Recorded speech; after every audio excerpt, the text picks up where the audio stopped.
अल्हम्दुलिल्लाह वस्सलातु वस्सलाम अला रसूलिल्लाह व अला आलिहि व सहाबिहि अजमईन अम्मा बाद अऊज़ु बिल्लाहि मिनश शैतानिर रजीम बिस्मिल्लाहिर रहमानिर रहीम वमा खलक़तुल जिन्ना वल इंसा इल्ला लियअब्दुन बिस्मिल्लाहिर रहमानिर रहीम अल्लज़ी खलक़ल मौता वल हयाता लियब्लुवकुम अय्युकुम अहसनु अमला रब्बि इश्रह ली सदरी व यस्सिर ली अमरी वहलुल उक़दतम मिन लिसानी यफ़क़हू क़ौली।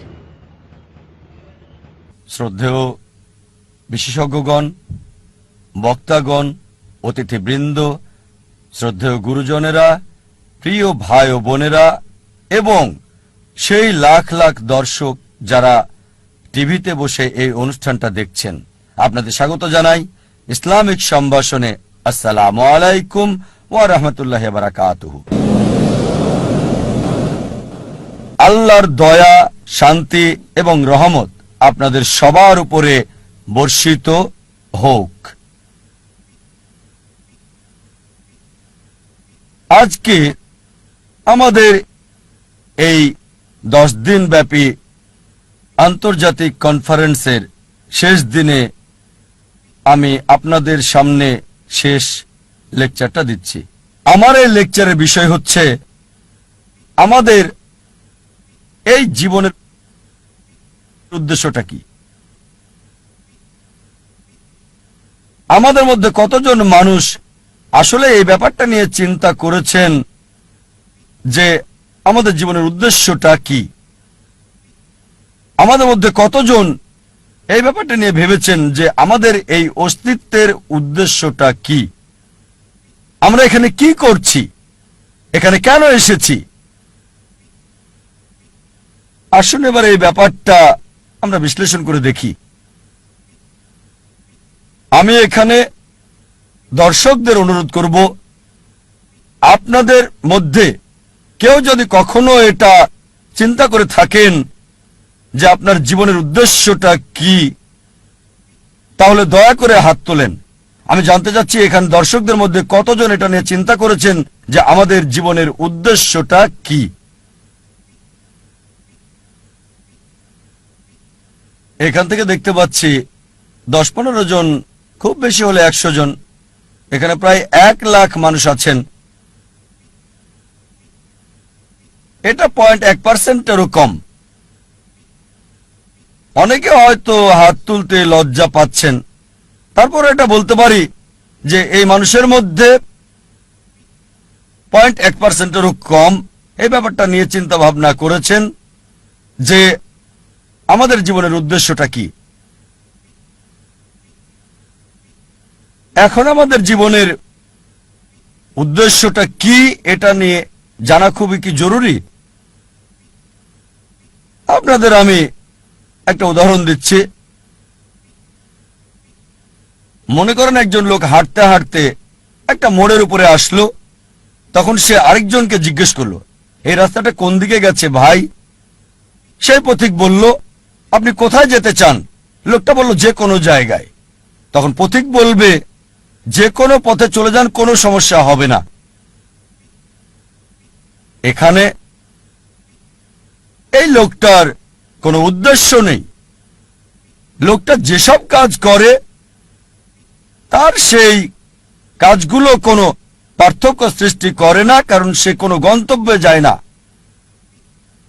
আমাদের মধ্যে অনেকেই ঠিক এভাবেই জীবনযাপন করছেন। আপনাদের আরেকটা উদাহরণ দিচ্ছি।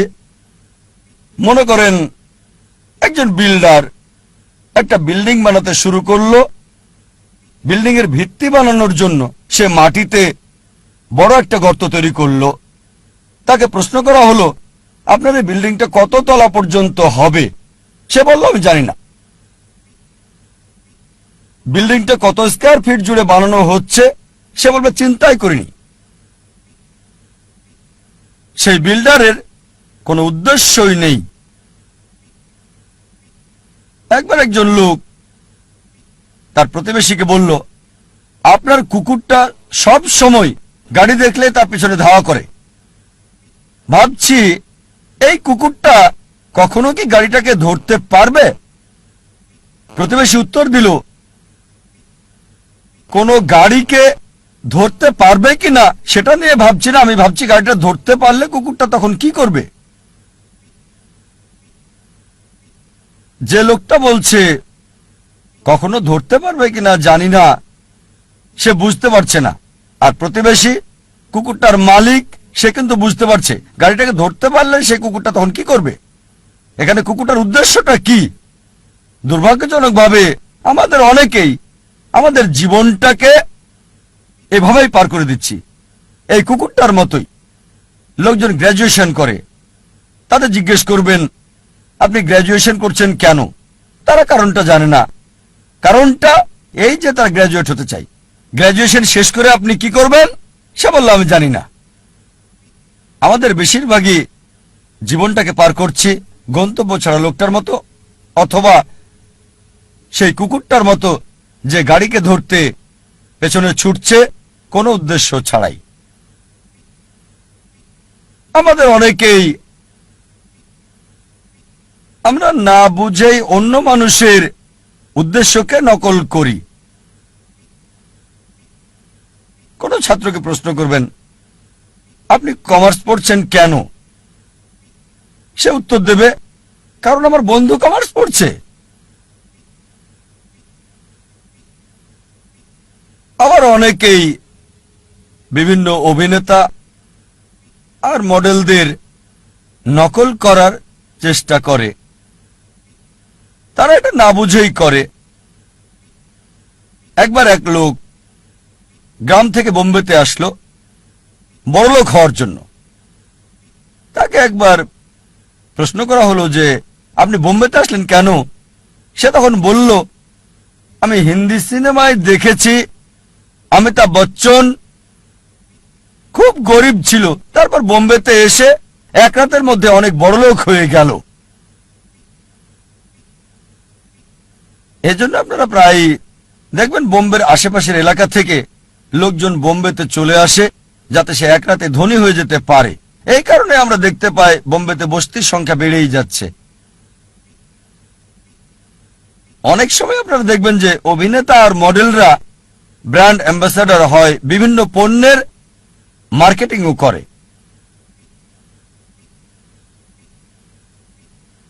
একজন একটা নতুন গাড়ি কিনলো, হুন্ডাই i10। তাকে প্রশ্ন করা হলো আপনি এই গাড়িটা পছন্দ করলেন কেন, হুন্ডাই i10। সে বলল আমার প্রিয় অভিনেতা শাহরুখ খান, তার একটা হুন্ডাই i10 আছে। আমি জানি না যে শাহরুখ খান ওই অ্যাড ছাড়া আর কখনো হুন্ডাই i10 বসেছেন কি না। তিনি হয়তো চালান মার্সিডিজ অথবা BMW অথবা এরকম কিছু। আমার সন্দেহ তার i10 আছে কিনা। শাহরুখ খান মডেল হয়েছেন ঘড়ির, ট্যাগ হিওর ঘড়ির, তিনি ব্র্যান্ড অ্যাম্বাসেডর এই বিখ্যাত ট্যাগ হিওর ঘড়ির। আর আমরা দেখি যে অনেক ভক্তই তার এই ঘড়ি কিনে থাকে। এখন শাহরুখ খানের অভিনয়ের সাথে এই ট্যাগ হিওরের সম্পর্কটা কি? এই ট্যাগ হিওর ঘড়িটা কি তার অভিনয়ের ক্ষেত্রে কোনো সাহায্য করে যাচ্ছে? আমার তো মনে হয় শাহরুখ খান বিখ্যাত হওয়ার পরে এই ট্যাগ হিওর ঘড়ি পরেছেন। এরকম বিভিন্ন উপায়ে মিডিয়ায় পণ্যের মার্কেটিং করা হয়, আর দুর্ভাগ্যজনকভাবে আমরা অন্য মানুষকে নকল করার চেষ্টা করি, বেশিরভাগ সময় কিছু না বুঝেই। মনে করেন একজন ধনী লোক একটা টেক্সটাইল মিল কিনলো। প্রশ্ন করা হলো আপনি এই টেক্সটাইল মিল কিনলেন কেন। সেই লোক বলল যে আমি খোঁজ খবর নিয়ে জানতে পেরেছি টেক্সটাইল ব্যবসায় অনেক বেশি লাভ করা যায়। তারপর জিজ্ঞেস করা হলো আপনার কাছে কি কোনো ভালো রিপোর্ট আছে। সে বলল না। ব্যবসা দেখাশোনার জন্য কি কাউকে ঠিক করেছেন, কাউকে সেই কোম্পানির চিফ এক্সিকিউটিভ অফিসার কি বানিয়েছেন। সে বলল না। এখানে কত পার্সেন্ট লাভ করতে চান আমি জানি না। তারপর কাঁচামাল কোথা থেকে কিনবেন ওটা তো চিন্তা করিনি। আপনি টেক্সটাইল বিক্রি করবেন কোথায়। সে বলল জানি না। আপনার কি মনে হয় এই মিল মালিক টেক্সটাইল ব্যবসায় কোনো লাভ করতে পারবে? আবার ধরেন আরেকজন লোক, তার একটা উদ্দেশ্য, তার উদ্দেশ্য হচ্ছে পৃথিবীর সেরা বিজ্ঞানী হওয়া। সে কি করলো? সে তখন পৃথিবীর প্রথম মানুষ আদম আলাইহিস থেকে শুরু করে এ পর্যন্ত মানুষের ইতিহাস পড়ল। এভাবে অনেক পড়াশোনা করে জানতে পারলো যে পৃথিবীর ইতিহাসে এ পর্যন্ত সবচেয়ে সেরা বিজ্ঞানী স্যার আইজ্যাক নিউটন। আর এই কথাটা সঠিক। এটা জানার পর সে কি করলো? নিউটনের মতো হওয়ার জন্য সে মাথার চুল লম্বা রাখতে লাগলো, আইজ্যাক নিউটনের মতো কার্লি। তারপর জুতা পরতে লাগলো তার মতো। তারপর সে জামা কাপড়ও পরতে লাগলো। সেই লোক কি নিউটনের মতো বিজ্ঞানী হতে পারবে? তার একটা উদ্দেশ্য আছে, তবে প্ল্যানিংটা হচ্ছে ভুল। প্ল্যানিং অবশ্যই আছে, সে বিজ্ঞানীদের নিয়ে পড়াশোনাও করেছে, কিন্তু প্ল্যানিংটা ছিল ভুল। এবার মূল প্রশ্নে আসি যে আমাদের জীবনের মূল উদ্দেশ্যটা কি? পৃথিবীতে আমাদের এই অস্তিত্বের উদ্দেশ্যটা কি? আপনাদের কি মনে হয় কে এই প্রশ্নের সঠিক উত্তরটা দিতে পারবেন যে পৃথিবীতে আমাদের জীবনের উদ্দেশ্যটা কি? কে? ডাক্তার জাকির নায়েক পারবেন? অবশ্যই এর উত্তর হবে না। তাহলে কি বিজ্ঞানীরা এই প্রশ্নের উত্তর দিতে পারবেন? এবার উত্তর না। তাহলে কি দার্শনিকরা এর উত্তর দিতে পারবেন? তারাও পারবেন না। এই প্রশ্নের সবচেয়ে সেরা উত্তর যে আমাদের জীবনের উদ্দেশ্যটা কি, এর উত্তর দিতে পারবেন আমাদের স্রষ্টা সর্বশক্তিমান আল্লাহ সুবহানাহু ওয়া তাআলা। আমার লেকচারের শুরুতে পবিত্র কোরআনের একটা আয়াত বলেছিলাম, সূরা জারিয়াত অধ্যায় 51 আয়াত 5 ও 6। এখানে আল্লাহ বলেছেন, ওয়ামা খালাকতুল জিন্না ওয়াল ইনসা ইল্লা লিয়াবুদুন। আমি জিন এবং মানুষকে সৃষ্টি করেছি আমার ইবাদতের জন্য। জিন এবং মানুষকে সৃষ্টি করেছি শুধু আমার ইবাদতের জন্য। এখানে আরবি শব্দ হচ্ছে ইবাদা, মূল শব্দ আব থেকে এসেছে, যার অর্থ চাকর, এর মানে দাস। ইবাদা মানে নির্দেশ পালন, মানে গোলামি, এর মানে অনুগত, সমর্পণ করা। সংক্ষেপে ইবাদা মানে গোলামি বা আল্লাহ সুবহানাহু ওয়া তাআলার নির্দেশ মান্য করা। আমাদের স্রষ্টা সর্বশক্তিমান আল্লাহর যা কিছু আল্লাহ সুবহানাহু ওয়া তাআলা সর্বশক্তিমান আল্লাহ নির্দেশ দিয়েছেন আমরা মানি, এটাই হচ্ছে ইবাদা, এটাই প্রার্থনা। যেমন ধরেন আল্লাহ সুবহানাহু ওয়া তাআলা বলেছেন 5টি পিলার মানতে হবে। যদি তাওহীদে বিশ্বাস করেন যে কোনো উপাস্য নেই আল্লাহ ছাড়া, তাহলে ইবাদত করছেন, আপনি আল্লাহর উপাসনা করছেন। যদি প্রার্থনা করেন, সালাহ আদায় করেন, আপনি ইবাদত করছেন, আল্লাহ সুবহানাহু ওয়া তাআলার উপাসনা করছেন। যদি যাকাত দেন, বাধ্যতামূলক দান, ইবাদত করছেন, আল্লাহ সুবহানাহু ওয়া তাআলার উপাসনা করছেন। যদি রোজা রাখেন, ইবাদত করছেন, আল্লাহ সুবহানাহু ওয়া তাআলার উপাসনা করছেন। আল্লাহ কোরআনে বলেছেন যে প্রতিবেশীর হক আদায় করতে হবে, তাই যদি প্রতিবেশীর হক আদায় করেন, যেহেতু কোরআন বলছে সূরা মাউন অধ্যায় 107 আয়াত 7, তাহলে ইবাদত করছেন, আল্লাহ সুবহানাহু ওয়া তাআলার উপাসনা করছেন। যদি বিরত থাকেন যেগুলো থেকে সর্বশক্তিমান স্রষ্টা আল্লাহ সুবহানাহু ওয়া তাআলা বিরত থাকতে বলেছেন, তাহলে আপনি ইবাদত করছেন। যদি মদপান থেকে বিরত থাকেন, আপনি ইবাদত করছেন। যদি শুকর না খান, তাহলে আপনি ইবাদত করছেন, আল্লাহ সুবহানাহু ওয়া তাআলার উপাসনা করছেন। যদি বিরত থাকেন চুরি করা থেকে, ধোঁকা দেওয়া থেকে, মিথ্যে বলা থেকে, আপনি ইবাদত করছেন, আল্লাহ সুবহানাহু ওয়া তাআলার উপাসনা করছেন। সংক্ষেপে আল্লাহ সুবহানাহু ওয়া তাআলার নির্দেশ মান্য করলে, নিজের ইচ্ছাকে আল্লাহর কাছে সমর্পণ করলে আপনি ইবাদত করছেন, আপনি আল্লাহ সুবহানাহু ওয়া তাআলার উপাসনা করছেন। আর মানুষের প্রতিটি কাজই ইবাদত বললে গণ্য হবে যদি দুটি শর্ত মানেন। এক নম্বর হচ্ছে কাজটি করা হবে কেবলমাত্র আমাদের স্রষ্টা আল্লাহ সুবহানাহু ওয়া তাআলার সন্তুষ্টির জন্য। 2 নম্বর হচ্ছে কাজটি করা হবে সুন্নাহ অনুসারে, সর্বশেষ এবং চূড়ান্ত নবী মুহাম্মদ সাল্লাল্লাহু আলাইহি সাল্লাম যেভাবে করেছেন। যদি আপনার কাজে এই দুটো বিষয় থাকে, প্রতিটি কাজই ইবাদতের অন্তর্ভুক্ত হয়ে যাবে, প্রার্থনা বলে গণ্য হবে। যখন কোনো যন্ত্র কিনেন, সেই যন্ত্রের সাথে একটা নির্দেশিকা বই দেওয়া হয়। যদি আপনি মানুষকে মেশিন বলে ধরেন, তাহলে একমত হবেন যে মানুষ হচ্ছে সবচেয়ে জটিল মেশিন এই পৃথিবীর বুকে। আপনার কি মনে হয় না এই মানুষের জন্য এই মেশিনের নির্দেশিকা বই দরকার আছে? মানুষের জন্য সর্বশেষ এবং চূড়ান্ত নির্দেশিকা বই হচ্ছে পবিত্র কোরআন। পবিত্র কোরআন আল্লাহ সুবহানাহু ওয়া তাআলার সর্বশেষ এবং চূড়ান্ত নির্দেশ, যা সর্বশেষ ও চূড়ান্ত নবী মুহাম্মদ সাল্লাল্লাহু আলাইহি ওয়াসাল্লামকে দেওয়া হয়েছে। সর্বশেষ ও চূড়ান্ত নির্দেশিকা মানব জাতির জন্য। কোনটা করবে আর করবে না, কিভাবে একজন মানুষ জীবনযাপন করবে, তা দেওয়া আছে এই নির্দেশিকা বই পবিত্র কোরআনে।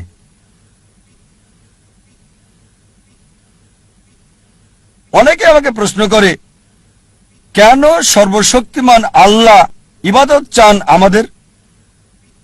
আমাদের ইবাদত কি তার প্রয়োজন? কেন চান আমরা তার প্রশংসা করি? আল্লাহু আকবার, আল্লাহ মহান, সর্বশক্তিমান, আল্লাহ কি প্রশংসার প্রয়োজন? আল্লাহ উত্তর দিচ্ছেন পবিত্র কোরআনে, সূরা ফাতির অধ্যায় 35 আয়াত 15, হে মানুষ, তোমরাই আল্লাহর মুখাপেক্ষী, আর আল্লাহ সকল অভাব মুক্ত, সকল প্রশংসা তার। কোরআন বলছে সূরা ফাতিরে অধ্যায় 35 আয়াত 15, হে মানুষ, তোমরাই আল্লাহর সাহায্য প্রার্থী, আল্লাহ সকল অভাব মুক্ত, প্রশংসা কেবল তারই। আমাদেরকে আল্লাহ সুবহানাহু ওয়া তাআলা ইবাদত করতে বলেন, তার প্রশংসা করতে বলেন, তার ভালোর জন্য নয়, আমাদের ভালোর জন্য। যখন আল্লাহু আকবার বলি, এটা আল্লাহকে মহান করে না, আল্লাহ এমনিতেই অতি মহান। আপনি আল্লাহু আকবার বলেন আর না বলেন, তারপরও আল্লাহ অতি মহান থাকবেন। এতে আল্লাহ সুবহানাহু ওয়া তাআলার কিছু যায় আসে না। তবে আল্লাহ সুবহানাহু ওয়া তাআলা চান আমরা তার প্রশংসা করি, কারণ তিনি আমাদের মানসিকতা বোঝেন। আমরা মানুষরা যখন কারো প্রশংসা করি, যখন মহান বা বিখ্যাত কাউকে চিনি, আমরা সাধারণত তার কথায় মেনে চলি। যেমন ধরেন, আপনার মার হার্ট অ্যাটাক হয়েছে, আপনার কাছে একটা অপশন, একজন সাধারণ মানুষ এসে আপনাকে উপদেশ দিচ্ছে, আপনি কি তার উপদেশ মানবেন নাকি পৃথিবীর সবচেয়ে বড় হার্ট স্পেশালিস্টের উপদেশ আপনি মানবেন? সেই লোকটি আপনাকে ফ্রি উপদেশ দিচ্ছে, আপনি কার উপদেশ নেবেন? হার্ট অ্যাটাক হয়েছে আপনার মায়ের জন্য, পৃথিবীর বিখ্যাত হার্ট স্পেশালিস্টের উপদেশ নাকি সাধারণ লোকের? এটা স্বাভাবিক, কারণ জানেন হার্ট স্পেশালিস্ট বিখ্যাত, লোকজন তার প্রশংসা করে, আপনি তার উপদেশই মানতে চাইবেন। একইভাবে আল্লাহ সুবহানাহু ওয়া তাআলা আমাদের প্রশংসা চান। তিনি মহান, আল্লাহ অতি মহান, আল্লাহ সবকিছু জানেন, আল্লাহ মহাজ্ঞানী। তাই যখন আমরা বলি যে তিনি হচ্ছেন মহাজ্ঞানী, আর যখন তিনি আমাদেরকে উপদেশ দেন, আমরা অনুসরণ করতে চাই। যদি না মানেন তিনি মহাজ্ঞানী, মহাপ্রজ্ঞাশীল, তাহলে তার উপদেশ মানার সম্ভাবনা কম। আল্লাহ সুবহানাহু ওয়া তাআলা আমাদের ইবাদত চান, প্রশংসা চান, তার উপকারের জন্য নয়, এটা আমাদের উপকারের জন্য। আল্লাহ বলেন সূরা ফাতির অধ্যায় 35 আয়াত 15, হে মানুষ, তোমাদেরই আল্লাহর সাহায্য দরকার, আর আল্লাহ কারো মুখাপেক্ষী নন, সকল প্রশংসা তারই। আরেকটা উদাহরণ দিচ্ছে, ধরেন কোন এক দম্পতি বিয়ে হয়েছে কয়েক বছর আগে, তাদের কোনো সন্তান নেই। সাধারণত অধিকাংশ এরকম দম্পতি দুঃখে থাকে। আবার আরেকটা দম্পতি আছে, আর তাদের একটা সন্তান আছে, আদর স্নেহ দিয়ে লালন পালন করছে। যখন সন্তানটি 15 বা 16 বছরের হলো, তখন সে মারা গেল। স্বাভাবিকভাবেই তারা খুব দুঃখ পাবে।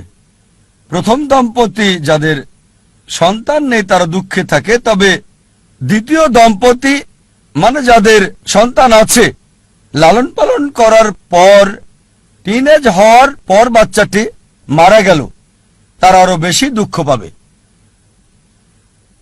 এখন তৃতীয় প্রকারের পিতামাতা রয়েছে, যাদের সন্তান আছে, তাকে ভালোবাসা স্নেহ দিয়ে লালন করছে, তার দেখাশোনা করছে। তবে যখন বড় হলো, প্রাপ্তবয়স্ক হলো, তখন পিতামাতার সাথে কথা বলে না, তাদের দেখাশোনা করে না। এমন সন্তানকে আপনি তখন কি বলবেন?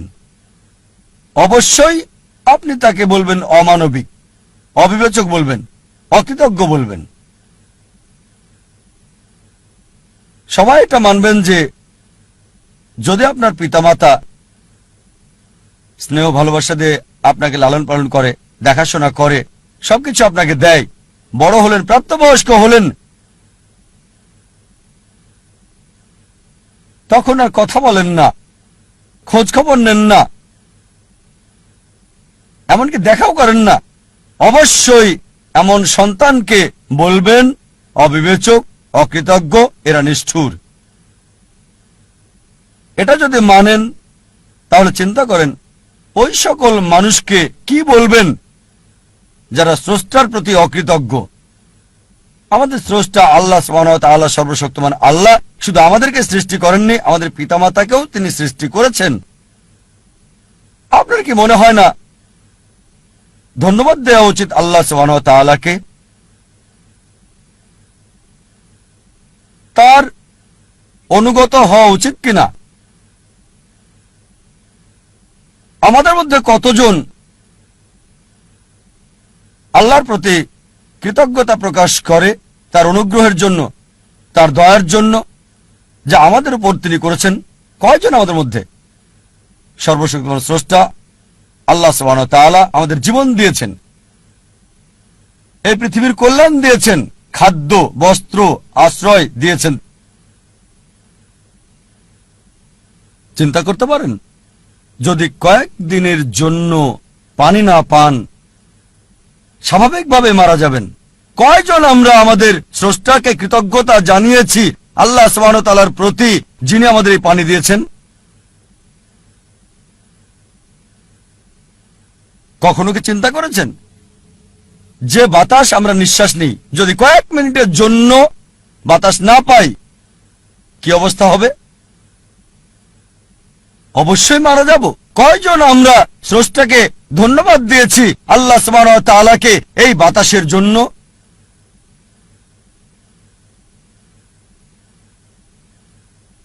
আল্লাহ বলেন কোরআনে, সূরা ইব্রাহিম অধ্যায় 14 আয়াত 34, যদি তুমি গণনা করো এই নিয়ামত আল্লাহ তাআলার, গুণে শেষ করতে পারবে না।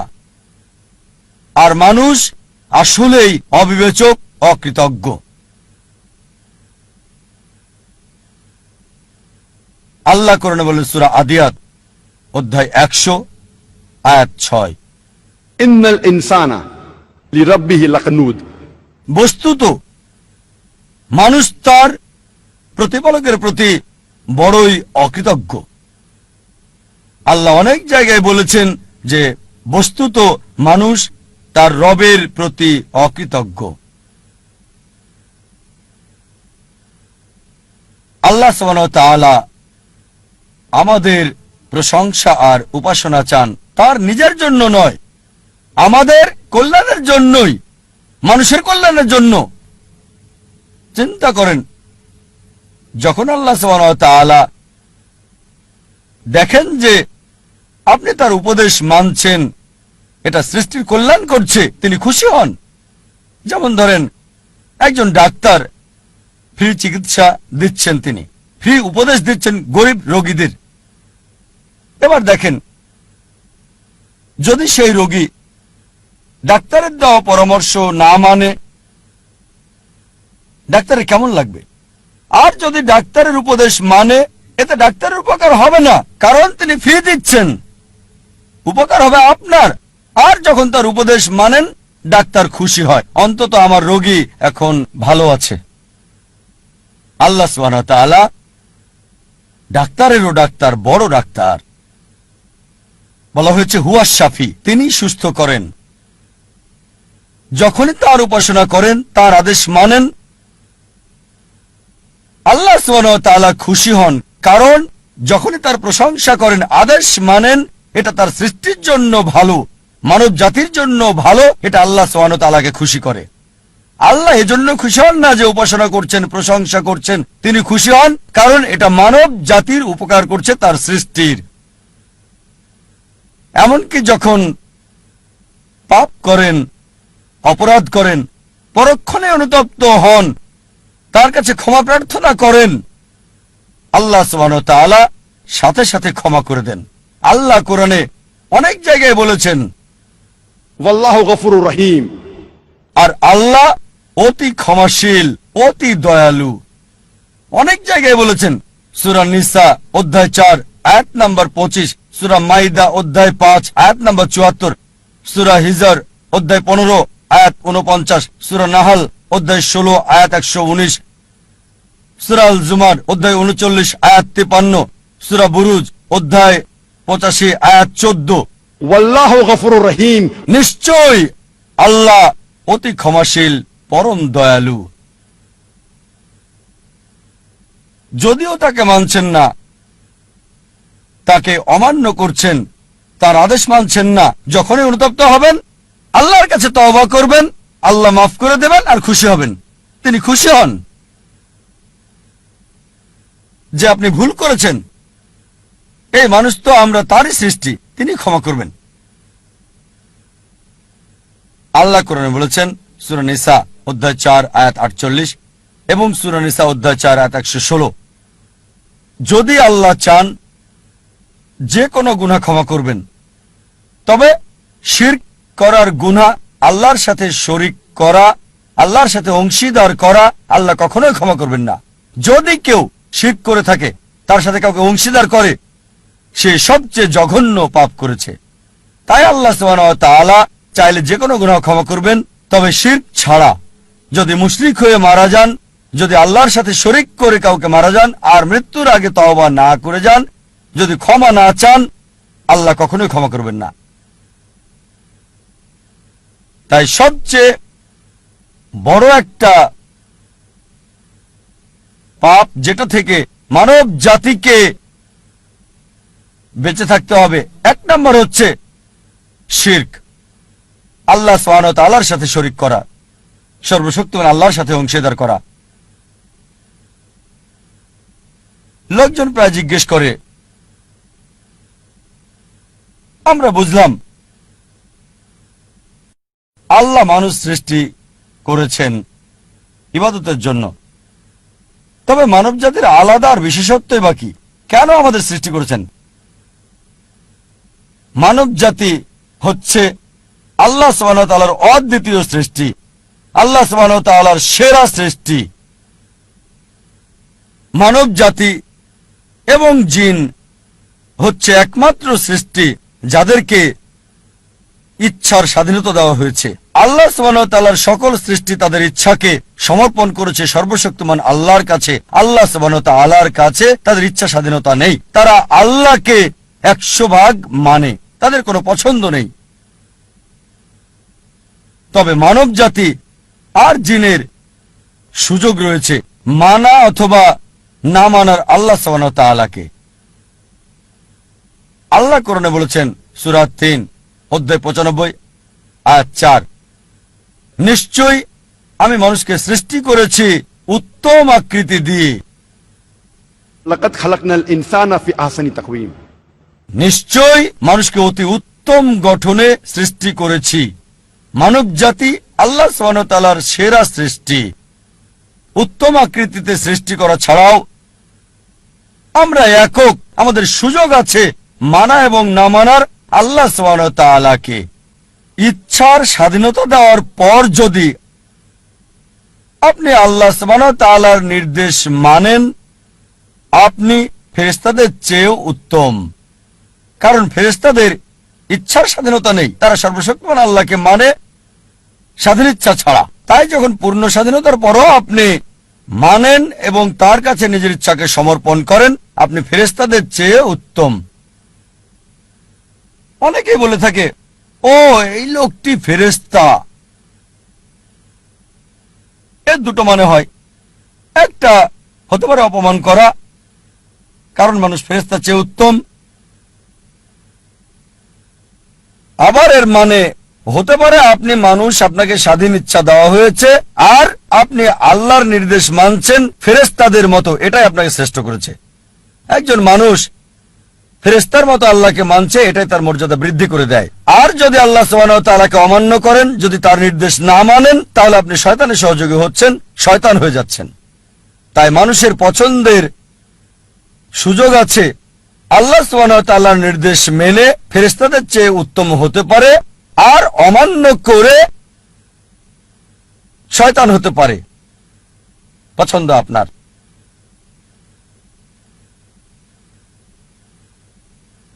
যখন আমরা ভালো করে দেখি কেন আল্লাহ সুবহানাহু ওয়া তাআলা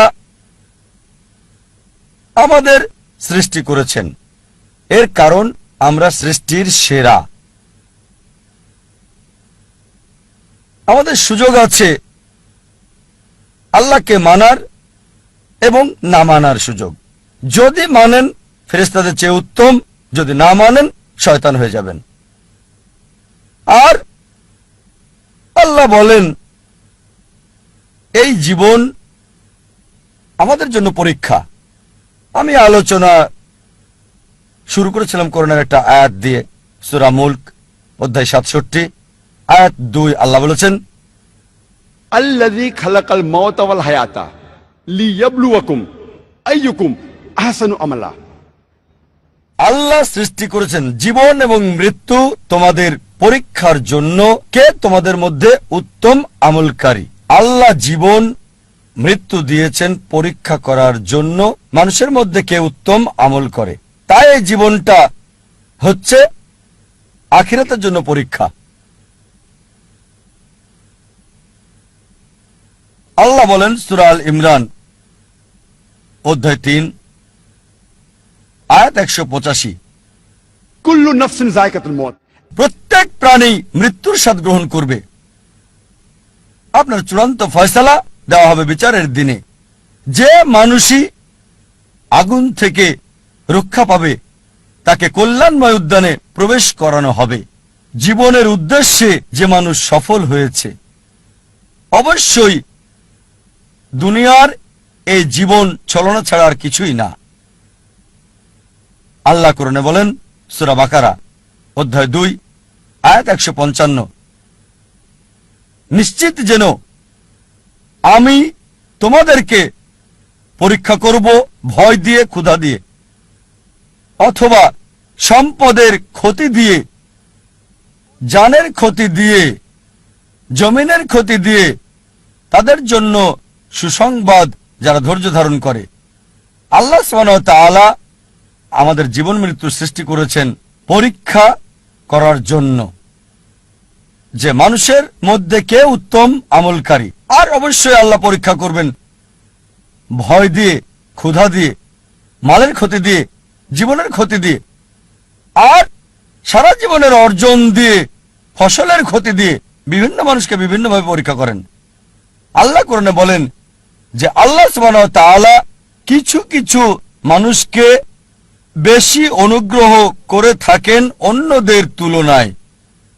আল্লাহ কোরআনে বলেন সূরা আনাম অধ্যায় 6 আয়াত 165, যে তিনি কিছু মানুষকে বেশি মর্যাদা দিয়েছেন অন্যদের উপরে, আর তিনি কিছু মানুষকে বেশি সুযোগ দেন, এভাবে তাদেরকে পরীক্ষা করে থাকেন।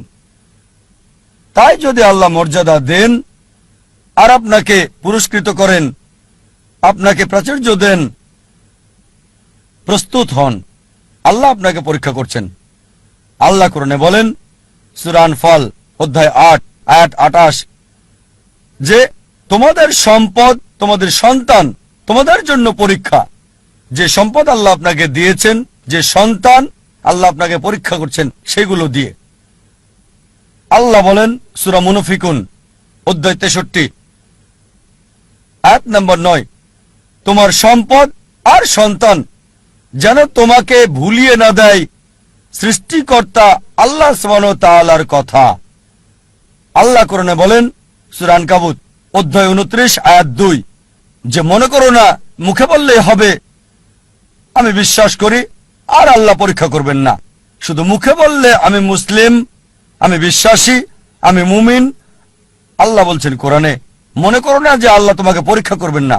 আল্লাহ অবশ্যই পরীক্ষা করবেন, আর যদি পরীক্ষায় পাশ করেন আপনি জান্নাতে যাবেন। শুধু মুখে বললে আমি মুসলিম, আমি মুহাম্মদ, আমি জাকির, আমি আব্দুল্লাহ, জান্নাতে যেতে পারবেন না। আল্লাহ অবশ্যই পরীক্ষা করবেন। যদি পরীক্ষায় পাশ করেন ইনশাআল্লাহ জান্নাতে যাবেন। জান্নাতে যাওয়ার জন্য একজন মানুষের কি দরকার, জান্নাতে যাওয়ার মাপকাঠি কি? এই প্রশ্নের উত্তর দেওয়া হয়েছে সূরা আল আসর অধ্যায় 103 আয়াত 1 থেকে 3, যেখানে আল্লাহ বলেছেন ওয়াল আসর ইন্নাল ইনসানা লাফি খুসর ইল্লাল্লাযিনা আমানু ওয়া আমিলুস সলিহাতি ওয়া তাওয়াসাউ বিল হক ওয়া তাওয়াসাউ বিস সাবর। সময়ের কসম, নিশ্চয়ই মানুষ ক্ষতির মধ্যে আছে, তারা ব্যতীত যারা ঈমান আনে, সৎকর্ম করে, মানুষকে সত্যের দিকে আহ্বান করে, ধৈর্য এবং সবুরের উপদেশ দিয়ে থাকে। একজন মানুষকে 3টি অর্জনের জন্য 4টে কাজ করতে হবে। 3টি কাজ হচ্ছে, প্রথম কাজ আল্লাহর সন্তুষ্টি। আল্লাহর সন্তুষ্টির মাধ্যমে পৃথিবীতে শান্তি এবং আখিরাতে জান্নাত অর্জন। এই 3টির জন্য 4টি কাজ করতে হবে। প্রথম কাজটা পূর্ণ ঈমান থাকা। দ্বিতীয় কাজ হচ্ছে পুণ্য বা সৎকর্ম।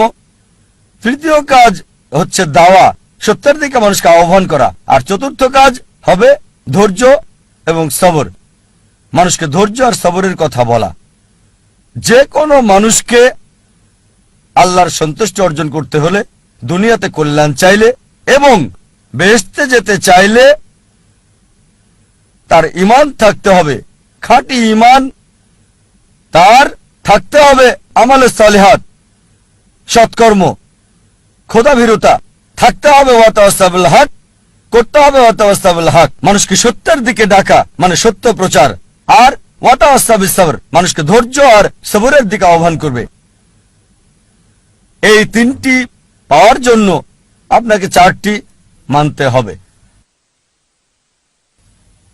আরেকটা হাদিস নবী মুহাম্মদ সাল্লাল্লাহু আলাইহি ওয়াসাল্লামের, এটা আছে সুনান তিরমিজি ভলিউম 4 অধ্যায় 60 হাদিস নম্বর 2517।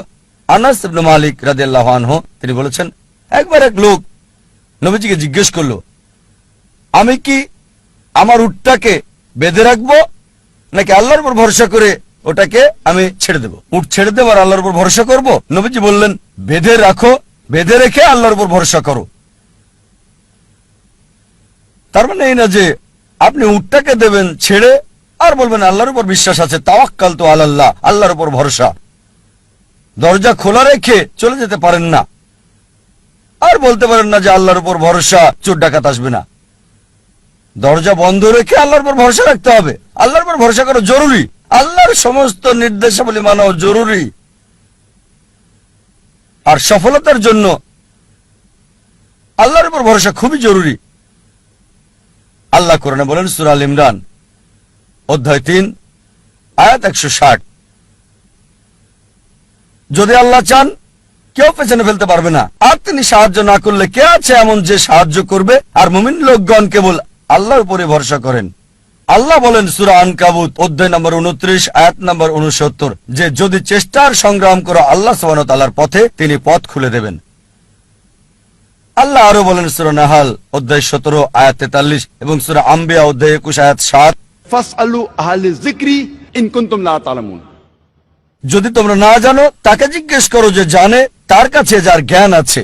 তাই সফলতার জন্য প্রথম আল্লাহর উপর ভরসা, দ্বিতীয় হচ্ছে চেষ্টা করা, সাধনা করা আল্লাহ সুবহানাহু ওয়া তাআলার পথে, তৃতীয় হচ্ছে যে জানে তাকে জিজ্ঞেস করা। পরিকল্পনাটাও জরুরি, গন্তব্য থাকাটাও জরুরি। আর আমরা যখন পড়ে দেখি ম্যানেজমেন্ট গুরু বই, অনেক গন্তব্য নির্ধারিত আর সেটা তারা দিয়েছে। তবে আমার কাছে সেরা প্ল্যানিং, সবচেয়ে সেরা গন্তব্য হচ্ছে ইসলামিক, ISLAMIC, আই এটা দিয়ে ইসলামিক। আপনার গন্তব্য আল্লাহ সুবহানাহু ওয়া তাআলা এবং নবী মুহাম্মদ সাল্লাল্লাহু আলাইহি সাল্লামের শিক্ষা অনুযায়ী হতে হবে। আপনার গন্তব্য কোরআন এবং সর্বশেষ এবং চূড়ান্ত বার্তাবাহক নবী মুহাম্মদ সাল্লাল্লাহু আলাইহি সাল্লামের হাদিসের অনুযায়ী হতে হবে। এটা ইসলামিক হতে হবে। এক নম্বর। এস হচ্ছে লক্ষ্য নির্দিষ্ট হতে হবে, স্পেসিফিক হতে হবে, অস্পষ্ট হবে না। আরেকটা উদাহরণ দিচ্ছি। ধরেন একজন শিক্ষক ছাত্রদের ধনুবিদ্যা সম্পর্কে শিক্ষা দিচ্ছেন, আর ছাত্রদের বললেন, যারা তীর চালানো শিখছিল, গাছের ডগায় বসা একটা পাখিকে নিশানা করছিল। সবাই নিশানা করছে, শিক্ষক বললেন আমি না বললে কেউ তীর ছুড়বে না। প্রথম ছাত্রকে বললেন নিশানা করেছো? সে বলল হ্যাঁ। তুমি কি দেখছো? সে বলল বন দেখছি, গাছ দেখছি, পাখিটাকেও দেখছি। দ্বিতীয় ছাত্রকে বললেন তুমি কি দেখছো? সে বলল স্যার গাছটা দেখছি, গাছের ডাল দেখছি, আর পাখিটাকেও দেখছি। তৃতীয় ছাত্রকে বললেন তুমি কি দেখছো? সেই ছাত্র বলল আমি শুধু গাছের ডাল দেখছি আর পাখির চোখ। চতুর্থ ছাত্রকে বললেন তুমি কি দেখছো? সেই ছাত্র বলল স্যার আমি শুধু চোখ দেখছি আর অন্য কিছুই দেখছি না। শিক্ষক বললেন এবার তীর ছুঁড়ে দাও, আর তীরটা পাখিটার চোখে গিয়ে লাগলো।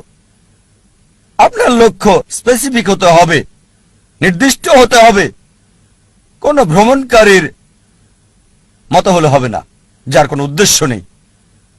কুকুরটার মতো না, যে গাড়ির পেছনে ছুটছে উদ্দেশ্য ছাড়া।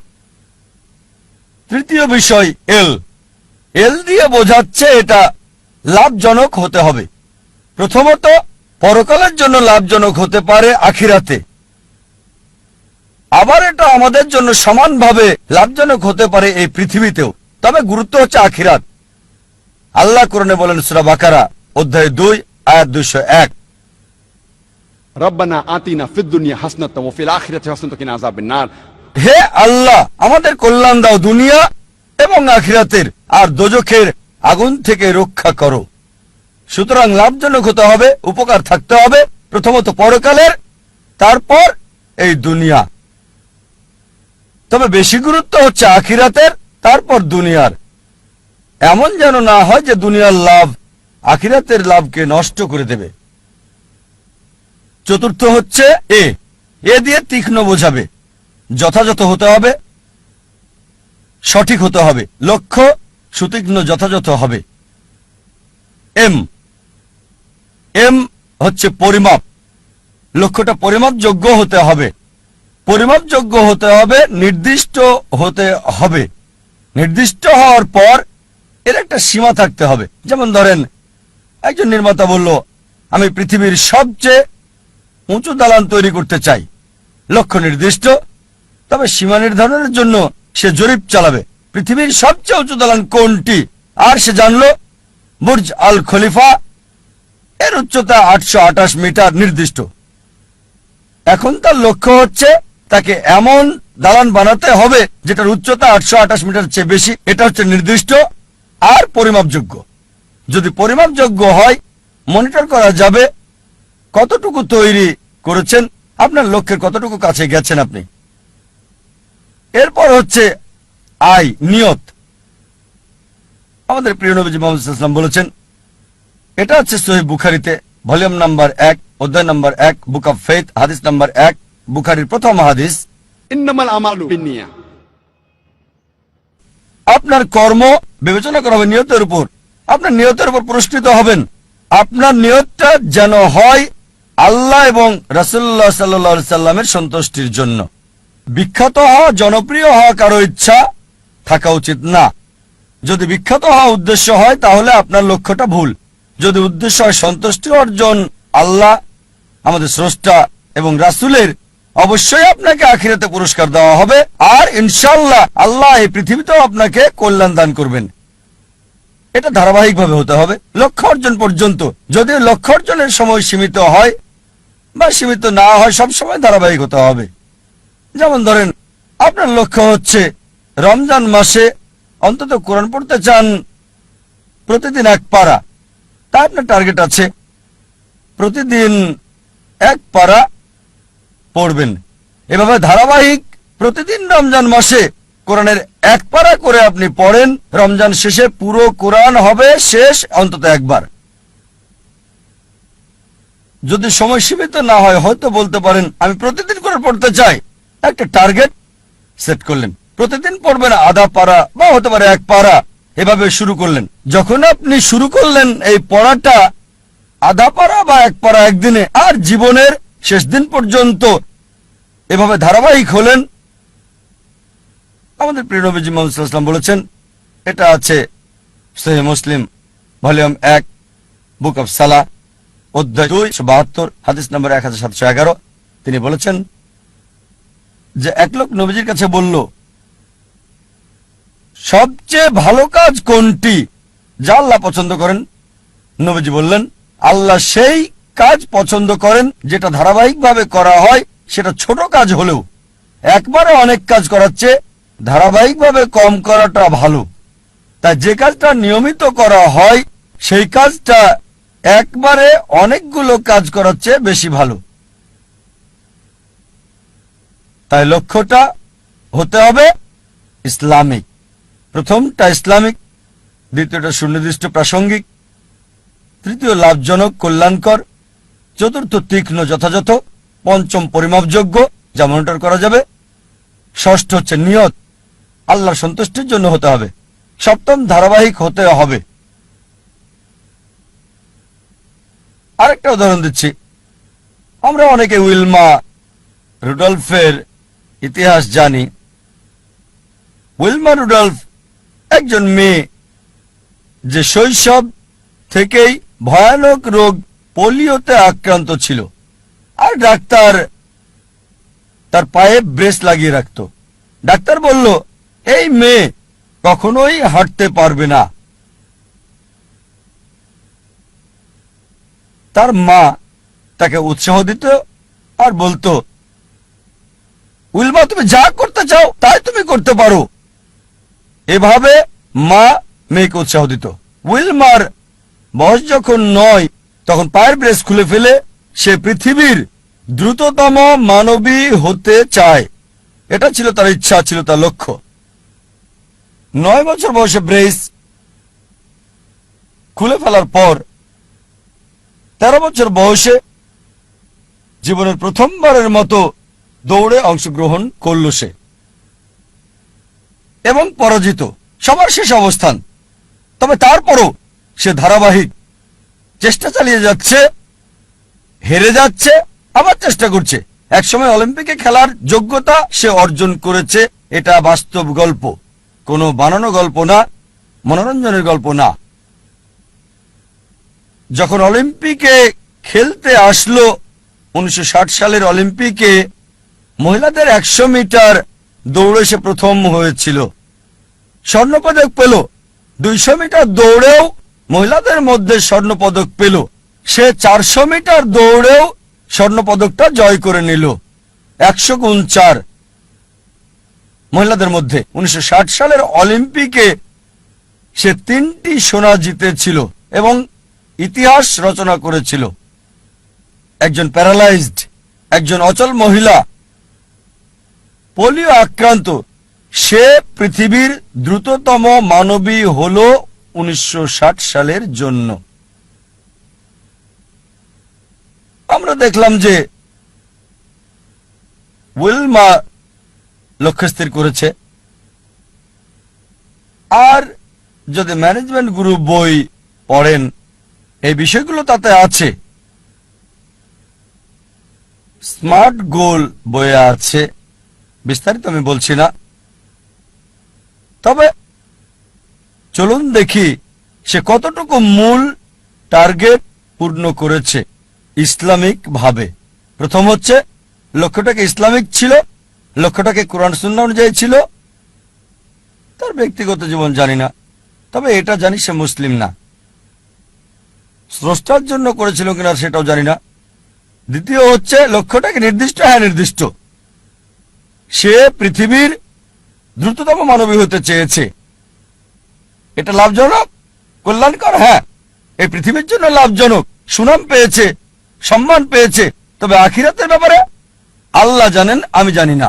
আখিরাতে এই অলিম্পিক জয়ের সোনা কোনো কাজে আসবে কিনা।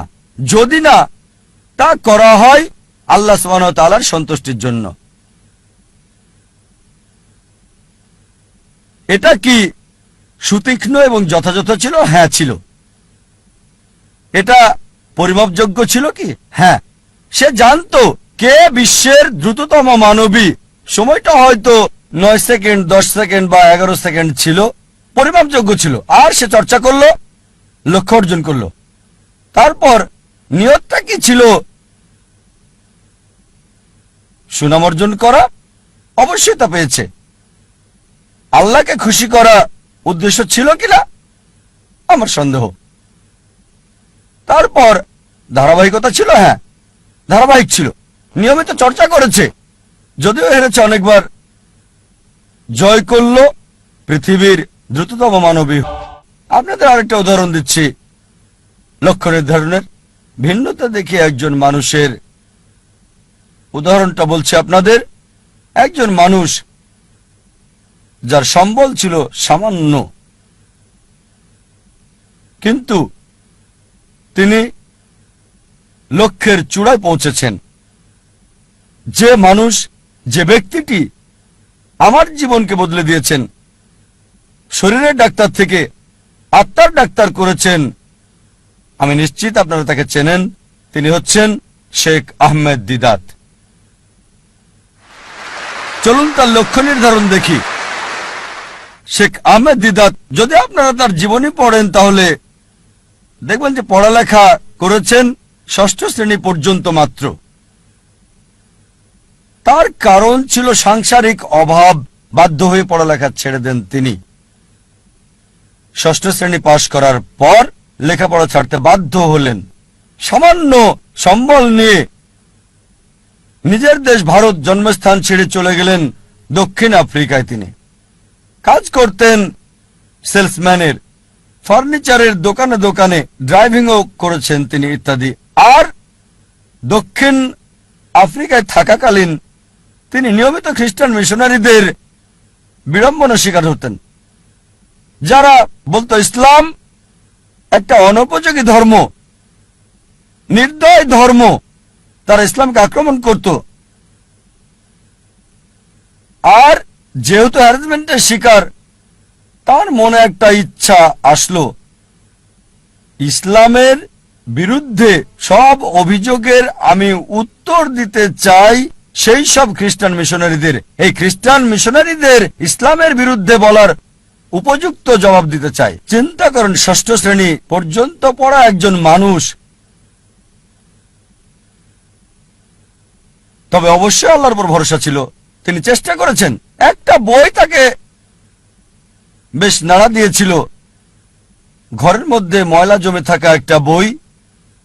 এই বইটা তাকে নাড়া দিয়েছে, যেটার নাম ইজারুল হক, সত্যের প্রকাশ, লেখক মাওলানা রহমতুল্লাহ কিরানবী। আর ওই বইয়ে লক্ষ্যের নির্দেশনা পান। এভাবে শুরু করেছিলেন আর 40 বছর ধরে সংগ্রাম করেছেন। তিনি চ্যালেঞ্জ করেছেন খ্রিস্টান ধর্মের রথী মহারথীদের। চিন্তা করেন, 6 পাস একজন মানুষ 40 বছর সংগ্রাম করেছেন, পৃথিবীর সেরা খ্রিস্টানদের সাথে চ্যালেঞ্জ করেছেন। এমন একটা ঘটনা 1986 সালে তিনি বিতর্ক করেছিলেন পাদ্রী জিমি সোয়াগাটের সাথে। আর 80-র দশকে এই জেমি সোয়াগাট ছিল 1 নাম্বার, সবচেয়ে ক্ষমতাধর, সবচেয়ে বিখ্যাত খ্রিস্টান টিভি বিতার্কিক। তার বিতর্কের কয়েক সপ্তাহ আগে শেখ দিদাতের এক ভক্ত বলল, শেখ আহমেদ দিদাত, আমি আপনার ভক্ত, আপনাকে একটা উপদেশ দিচ্ছি। এই জেমি সোয়াগাটকে আমি চিনি, তার সম্পর্কে আমি জানি, তার সাথে বিতর্ক করবেন না, আপনাকে হাসির পাত্র বানাবে আর ফু দিয়ে উড়িয়ে দেবে। চিন্তা করেন, একজন ভক্ত আহমেদ দিদাতকে উপদেশ দিচ্ছে জেমি সোয়াগাটের সাথে ডিবেট না করার জন্য। আমি তাকে চিনি, আপনাকে হাসির পাত্র বানাবে আর ফু দিয়ে উড়িয়ে দেবে। যে লোক সবচেয়ে বিখ্যাত টিভি ব্যক্তিত্ব, টেলিভিশনের মালিক, যার বাজেট ছিল দৈনিক $1 মিলিয়ন বেশি সুনাম অক্ষুণ্ণ রাখার জন্য, আমাদের শেখ আহমেদ দিদাত, মাশাআল্লাহ, তার সাথে আল্লাহ ছিলেন। তিনি ইউএসএতে গেলেন, ওই খ্রিস্টান মিশনারির শহরে, সে যে দেশে খুবই বিখ্যাত, তিনি গেলেন, বিতর্ক করলেন, আর আলহামদুলিল্লাহ সুম্মা আলহামদুলিল্লাহ, আল্লাহর সাহায্যে তিনি টেবিলটাকে উল্টে দিলেন। চিন্তা করেন, একজন মানুষ সামান্য পুঁজি নিয়ে, স্কুলও পাশ করেননি, গ্রাজুয়েশন তো দূরের কথা, চ্যালেঞ্জ করেছেন খ্রিস্টান সম্প্রদায়ের প্রধান নেতাদেরকে। তারপর থেকে তিনি সবচেয়ে বড় বাধা বিশ্ব খ্রিস্টান নেতাদের জন্য, খ্রিস্টান মিশনারিদের জন্য। একা একজন মানুষ, শেখ আহমেদ দিদাত, আল্লাহ সুবহানাহু ওয়া তাআলার সাহায্যে সমগ্র খ্রিস্টানদের চ্যালেঞ্জ করেছেন।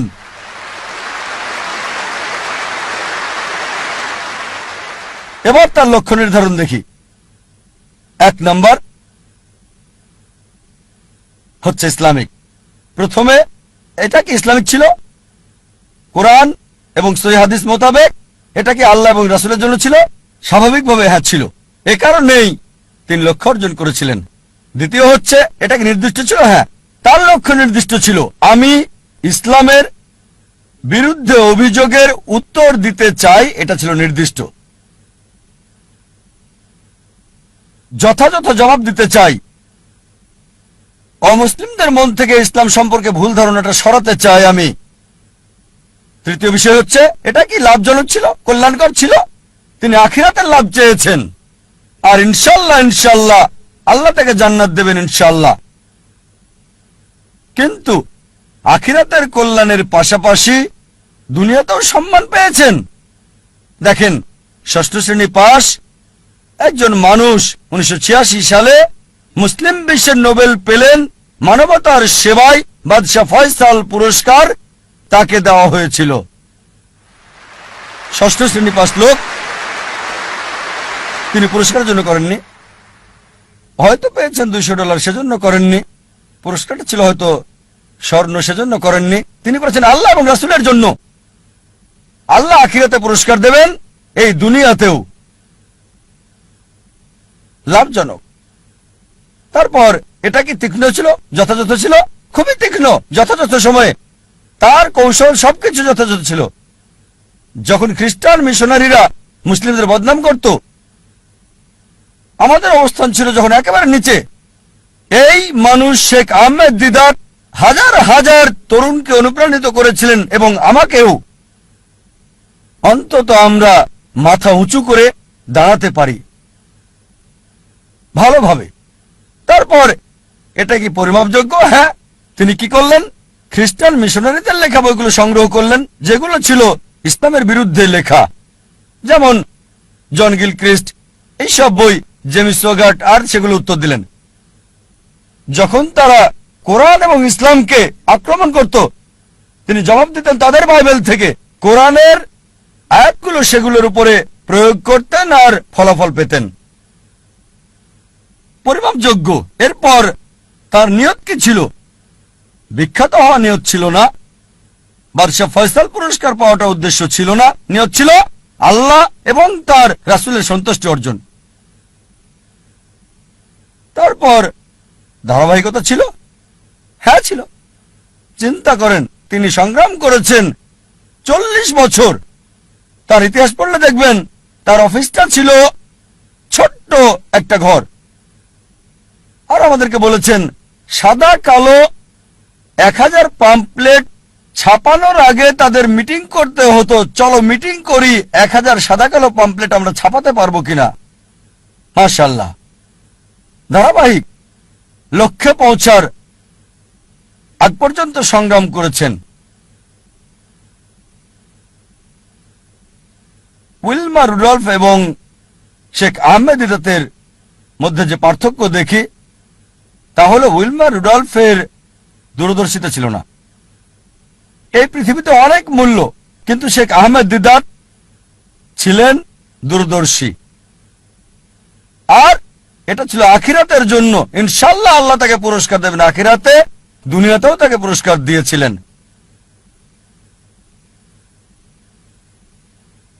আমাদের অনেকে জানে না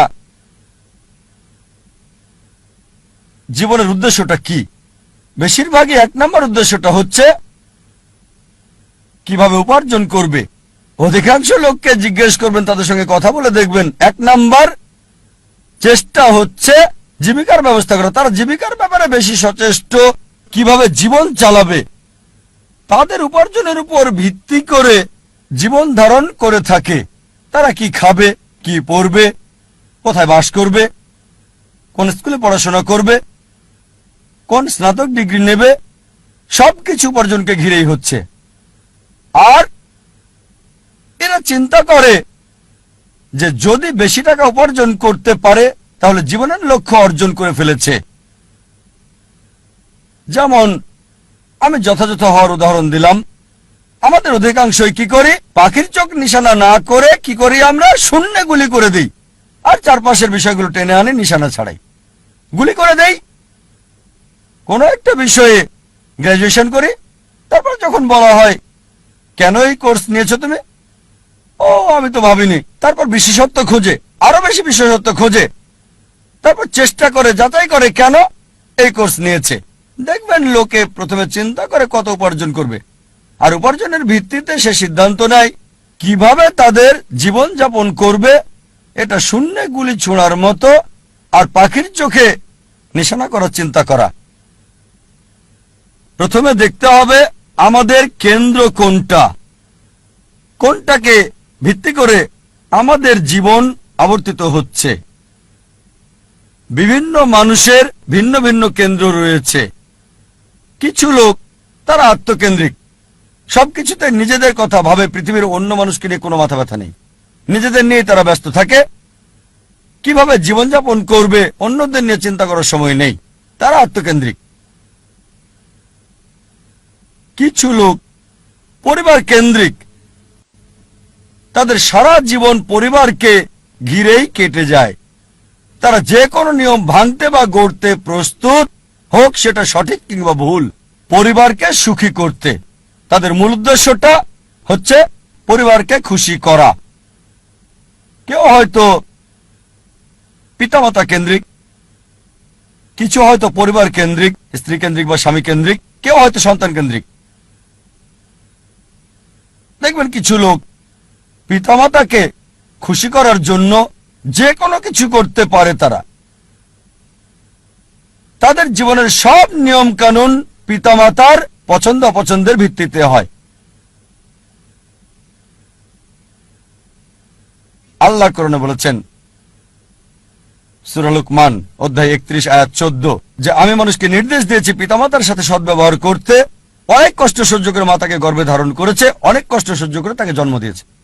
ঠিক তারপরে আয়াত সূরা লুকমান অধ্যায় 31 আয়াত 15 বলছে যদি তোমার পিতামাতা চেষ্টা করে, জিহাদ করে, চেষ্টা আর সংগ্রাম করে তোমাকে বাধ্য করে আল্লাহ সুবহানাহু ওয়া তাআলা ছাড়া অন্য কারো ইবাদত করতে, যে বিষয়ে তোমার কোনো জ্ঞান নেই, তাদের মানবে না, তবে তাদের সাথে থাকো ভালোবাসা আর মমতা দিয়ে। তার মানে আমাদের স্রষ্টা বলেছেন পিতামাতাকে ভালোবাসতে, মানতে হবে, কিন্তু স্রষ্টার বিরুদ্ধে যেতে বললে, আল্লাহ এবং তার চূড়ান্ত নবীর বিরুদ্ধে যেতে বললে তাদের মানবে না। তারপরও তাদেরকে ভালোবাসো, সহানুভূতি দাও, সীমানা আছে। কিছু মানুষ স্বামী বা স্ত্রী কেন্দ্রিক, তারা স্ত্রীদেরকে খুশি করতে চায় বা স্বামীদেরকে খুশি করতে চায়।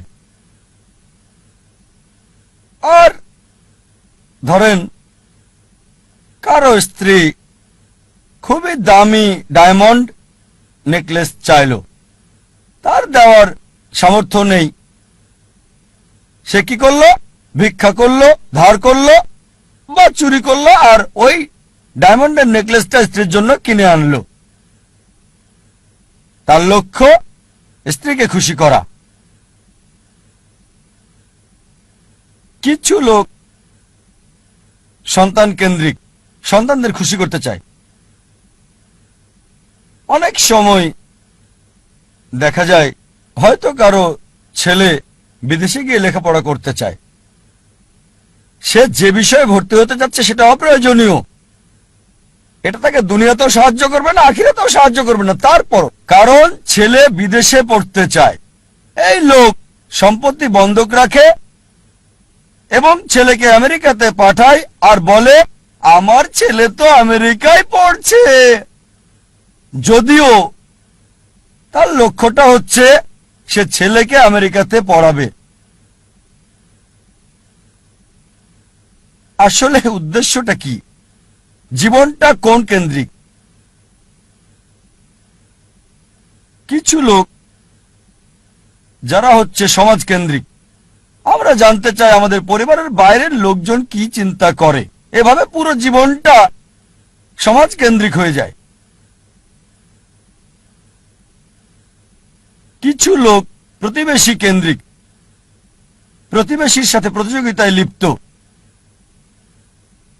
একটা গল্প মনে পড়ে গেল, একসময় একজন ফেরেশতা এসে এক লোককে বলল, আমি তোমার উপর খুশি, তুমি যা চাইবে আমি তোমাকে তাই দেব, তবে একটা শর্ত, যা তুমি চাইবে আমি তোমাকে সব দেব, তবে তোমার প্রতিবেশীকে দেব তার দ্বিগুণ। লোকটা বলল, একটা রোলেক্স ঘড়ি আমার চাই। ফেরেশতা তাকে রোলেক্স ঘড়ি দিয়ে দিল, প্রতিবেশী দুটো রোলেক্স ঘড়ি পেল। লোকটি বলল, একটা মার্সিডিজ গাড়ি আমার চাই। ফেরেশতা তাকে মার্সিডিজ গাড়ি দিল, প্রতিবেশীকে দুটো মার্সিডিজ দিল। লোকটি বলল, একটা সুন্দর বড় বাংলো চাই। ফেরেশতা তাকে সুন্দর বড় বাংলো দিল, তার প্রতিবেশীকে দেওয়া হলো দুটো সুন্দর বড় বাংলো। লোকটি পরে বলল, দয়া করে আমার শেষ ইচ্ছাটা তুমি পূরণ করে দাও। কি সেটা? আমার একটা চোখ তুমি নষ্ট করে দাও, যাতে কিছু আমি চোখে না দেখতে পাই।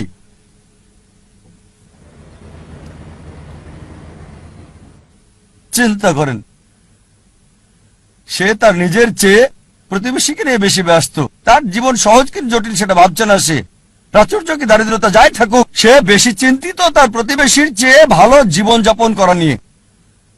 এ কারণেই সে ফেরেশতাকে বলল, আমার একটা চোখ নষ্ট করে দাও, যাতে প্রতিবেশীর দুটো চোখই নষ্ট হয়ে যায়। এভাবে আমরা প্রতিবেশী কেন্দ্রিক। নিজে সুখী কিনা ভাবছে না, দেখতে পারবে কিনা সেটা ব্যাপার না, যেহেতু প্রতিবেশী সম্পূর্ণ অন্ধ হবে তাই একটা চোখ হারাতে কোনো আপত্তি নাই। প্রতিবেশী কেন্দ্রিক। কিছু লোক বন্ধু কেন্দ্রিক, কিছু আবার শত্রু কেন্দ্রিক। তারা বেশি চিন্তিত তার শত্রু কি করছে সেটা নিয়ে, শত্রু কি চিন্তা করছে আমার ব্যাপারে তা নিয়ে পরিকল্পনা করে। শত্রু যদি এটা করে আমি ওটা করব, সব সময় সারা জীবন চিন্তা করে এভাবে শত্রুরা কি করছে। এটা আপনি পাবেন বিভিন্ন ক্ষেত্রে। ব্যবসায়ী চিন্তা করছে তার শত্রুর ব্যাপারে, ছাত্র চিন্তা করছে শত্রুর ব্যাপারে, তারা যা চিন্তা করে তার প্রতিরোধ চিন্তা করে। শত্রু যা চিন্তা করছে তার প্রতিরোধমূলক চিন্তা। বেশিরভাগ সময় তারা কাটায় শত্রুর মোকাবেলার চিন্তা করে। তাদেরকে একটা সুন্দর শান্তির উপদেশ দিতে চাই, যা আমি অনুসরণ করি। যদি কেউ আপনার দিকে পাথর ছুঁড়ে মারে, নিজেকে এতটা উঁচুতে নিয়ে যান যাতে পাথর আপনাকে ছুঁতে না পারে। কেউ আপনার দিকে ঢিল ছুঁড়ে মারলে নিজেকে এমন উঁচুতে নিয়ে যান যাতে পাথর আসতে না পারে। তাহলে প্রতিযোগিতার প্রশ্ন আসবে কি করে? আপনার বিরুদ্ধে শত্রুর পরিকল্পনার সুযোগ আসবে কি করে?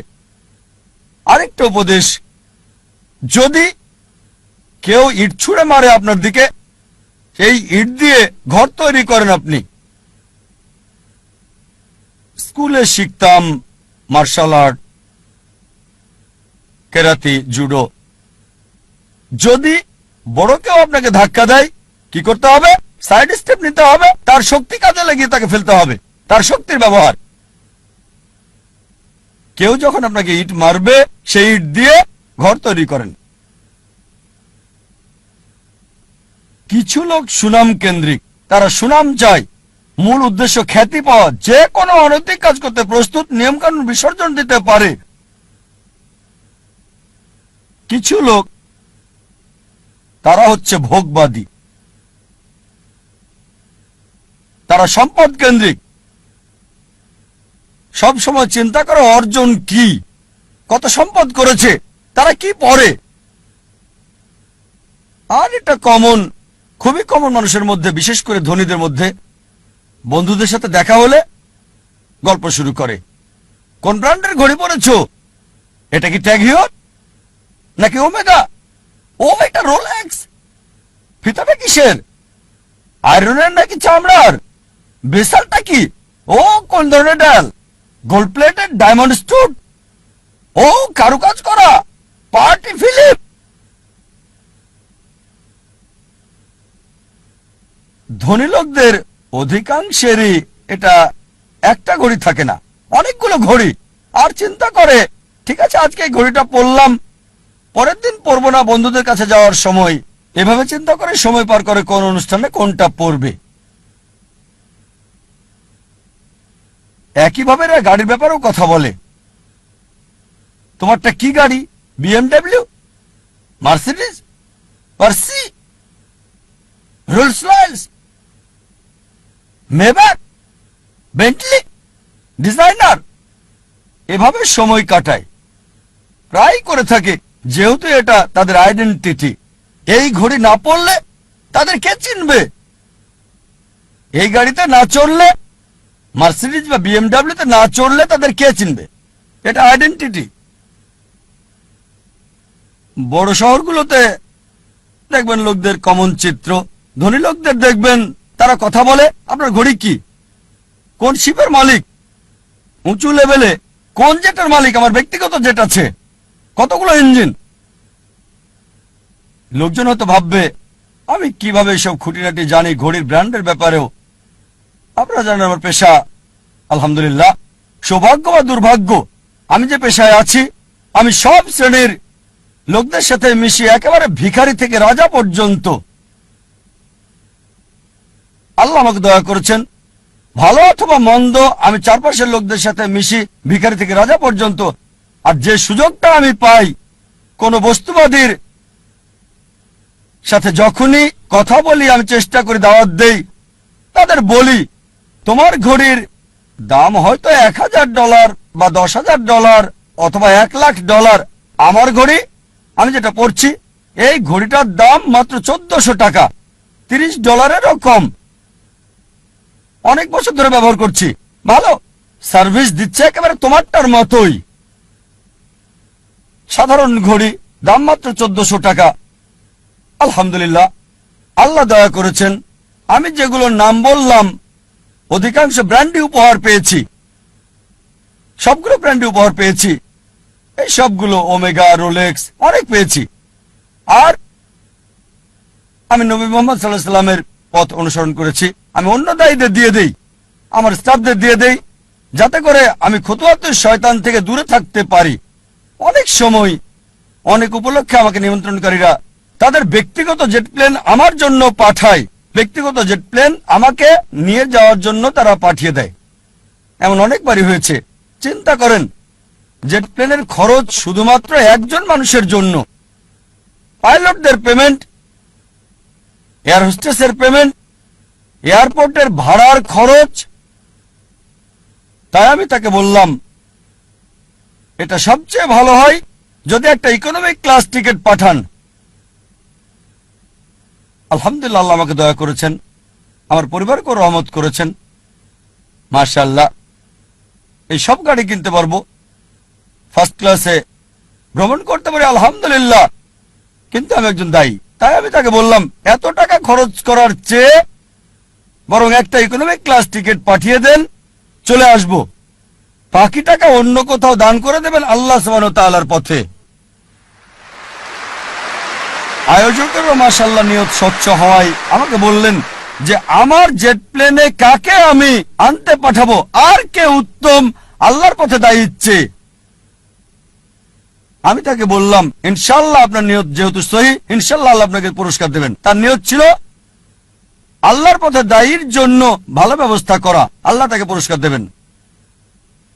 একটা কথা মনে রাখবেন, এর মানে বলছি না যে এই সব কিছু ভোগ বিলাস একেবারে হারাম, সব ক্ষেত্রে এগুলো হারাম তা নয়।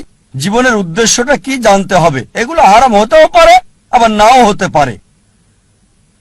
একটা উদাহরণ দিচ্ছি, মনে করেন আপনার অবস্থান ক্যাটাগরি এ তে, যাদের এসব করার সামর্থ্য নেই, এই দামি ঘড়ি, এই দামি গাড়ি, দামি বাংলো, কিন্তু যদি সে ভিক্ষা করে, যদি ধার করে, চুরি করে বলো না দামি ঘড়ি কেনে, দামি গাড়িতে চড়ে, এটাকে ইসরাফ বলা হয়, এটা হারাম।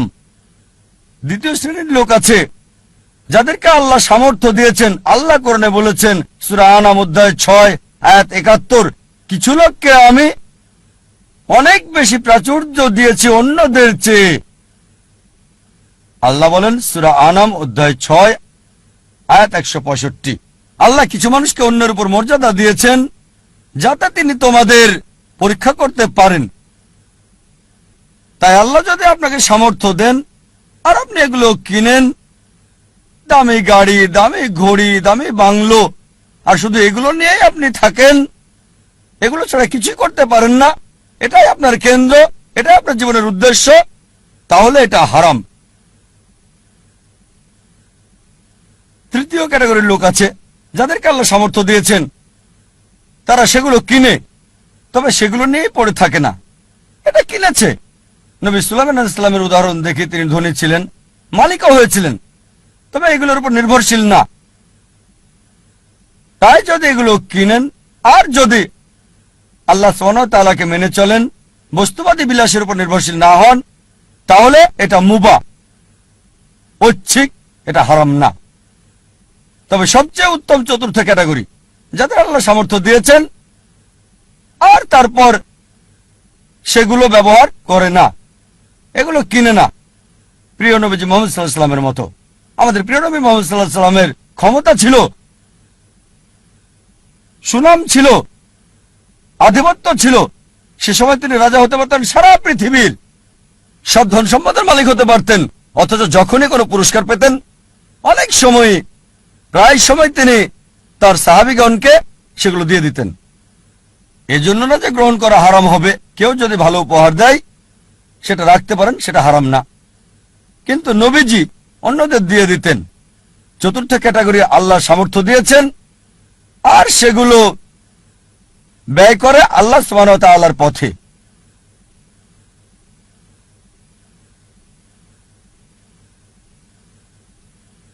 আমাদের গন্তব্য নির্ধারণ করতে হবে, আমাদের কেন্দ্র কোনটি। মানব জাতির জন্য সবচেয়ে গুরুত্বপূর্ণ গন্তব্য আল্লাহ কেন্দ্রিক হতে হবে। তার উদ্দেশ্য, তার লক্ষ্য হতে হবে আল্লাহ সুবহানাহু ওয়া তাআলা এবং সর্বশেষ চূড়ান্ত নবী মুহাম্মদ সাল্লাল্লাহু আলাইহি ওয়াসাল্লাম। আর বিশ্বাস করেন, আল্লাহ কেন্দ্রিক হলে আপনার নিজেকে অবহেলা করতে হবে না, পরিবারকে অবজ্ঞা করতে হবে না, আপনার সমাজকেও না। আল্লাহ কেন্দ্রিক হলে আল্লাহ বলেছেন, নিজের যত্ন নাও, রাতে ঘুমাও। আল্লাহ বলেছেন পরিবারের দেখাশোনা করতে। পিতামাতার ব্যাপারে আল্লাহ বলেছেন সূরা ইসরা অধ্যায় 17 আয়াত 23 ও 24 যে আল্লাহ নির্দেশ দিচ্ছেন তাকে ছাড়া কারো ইবাদত করবে না, পিতামাতার সাথে সদ্ব্যবহার করবে, যদি তাদের একজন বা উভয়ই বার্ধক্যপনীত হয় বিরক্তি প্রকাশ করবে না, এমনকি উফ শব্দটা করবে না। বিনীতভাবে কথা বলো, দয়ার ডানা মেলে দাও, আর দোয়া করো, হে আল্লাহ তাদের অনুগ্রহ করো যেভাবে তারা আমাকে শৈশবে লালন করেছেন। তার মানে যদি আল্লাহ কেন্দ্রিক হন, পিতামাতাকে ভালোবাসতে হবে, সম্মান করতে হবে, মান্য করতে হবে। যদি তারা আল্লাহ এবং রাসূলের বিরুদ্ধে যায় সেক্ষেত্রে মানবে না, তারপরও ভালোবাসা সহানুভূতি থাকতে হবে। সূরা লোকমান অধ্যায় 31 আয়াত 14 এবং 15। যদি আল্লাহ কেন্দ্রিক হন তার মানে এই না যে স্ত্রীর খোঁজ খবর নেবেন না। একটা হাদিস আছে প্রিয় নবীজি মুহাম্মদ সাল্লাল্লাহু আলাইহি সাল্লামের, আহমদ ইবনে হাম্বল, হাদিস নাম্বার 7396। আমাদের নবীজি মুহাম্মদ সাল্লাল্লাহু আলাইহি সাল্লাম বলেছেন, মুমিনদের মাঝে সেই সবচেয়ে উত্তম যে তার পরিবারের সাথে ভালো, বিশেষ করে স্ত্রীর সাথে। আল্লাহ কেন্দ্রিক হলে পরিবারকে অবহেলা করতে হবে না, সমাজকে অবহেলা করতে হবে না। আল্লাহ বলেন সূরা মাউন অধ্যায় 107 আয়াত 1 থেকে 7 যে প্রতিবেশীর হক আদায় করো, প্রতিবেশীকে সাহায্য করো। প্রিয় নবী মুহাম্মদ সাল্লাল্লাহু আলাইহি সাল্লাম বলেছেন, এই হাদিসটা আছে সহিহ বুখারীতে ভলিউম 1 বুক অফ ফেথ হাদিস নাম্বার 13, যে সে কখনোই পূর্ণ মুমিন নয় যদি তার ভাইয়ের জন্য তা পছন্দ না করে যা সে নিজের জন্য করে থাকে। তার মানে অন্যদেরও দেখাশোনা করতে হবে। তাই আল্লাহ কেন্দ্রিক হওয়া মানে এই না যে সবকিছুকে অবহেলা করে ভিখারির মতো জীবনযাপন করতে হবে। তবে কেন্দ্র হবে আল্লাহ। আল্লাহ যদি সম্পদ দেন সেই সম্পদকে আল্লাহর রাস্তায় ব্যয় করেন। আল্লাহ সুনাম দিলে আল্লাহর রাস্তায় সেটা ব্যয় করতে হবে। আল্লাহ আপনাকে গুণ দিলে, আল্লাহ আপনাকে অনুগ্রহ দিলে আল্লাহর রাস্তায় সেটাকে ব্যয় করেন। সবচেয়ে বড় উদাহরণ, রোল মডেল, যে মানুষটি সম্পূর্ণভাবে আল্লাহ কেন্দ্রিক ছিলেন, সর্বশেষ এবং চূড়ান্ত নবী মুহাম্মদ সাল্লাল্লাহু আলাইহি সাল্লাম। আমাদের প্রিয় নবী মুহাম্মদ সাল্লাল্লাহু আলাইহি সাল্লাম সবচেয়ে বড় উদাহরণ। তিনি সবকিছুতে আল্লাহ কেন্দ্রিক ছিলেন। আর তিনি শুধু মুসলিম জাতির জন্যই আসেননি, সমগ্র মানব জাতির জন্য রহমত স্বরূপ। আল্লাহ কোরআনে বলেন সূরা আম্বিয়া অধ্যায় 21 আয়াত 107, ওয়ামা আরসালনাকা ইল্লা রাহমাতাল লিল আলামিন, আমি তো তোমাকে অবশ্যই সমগ্র মানব জাতির রহমত হিসেবে প্রেরণ করেছি, সমগ্র সৃষ্টির রহমত হিসেবে, সমগ্র পৃথিবীর জন্য রহমত। একজন মানুষের জন্য সবচেয়ে ভালো উদাহরণ, যার জীবনের সবচেয়ে ভালো উদ্দেশ্য ছিল। মানব জাতির সবচেয়ে বড় উদাহরণ একজন মানুষের জন্য, বর্বর জাতিকে যিনি মানব জাতিতে রূপান্তরিত করেছেন, যে মানুষটা মানব জাতিকে বদলে দিয়েছিলেন।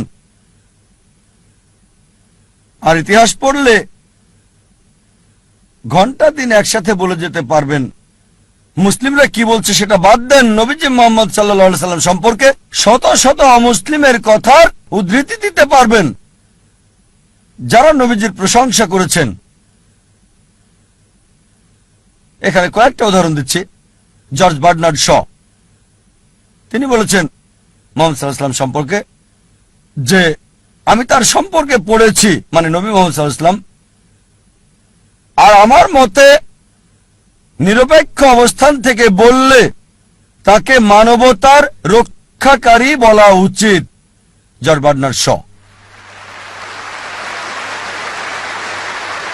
থমাস কার্লাইল বিখ্যাত ঐতিহাসিক ছিলেন, তিনি একজন ইউরোপিয়ান অমুসলিম।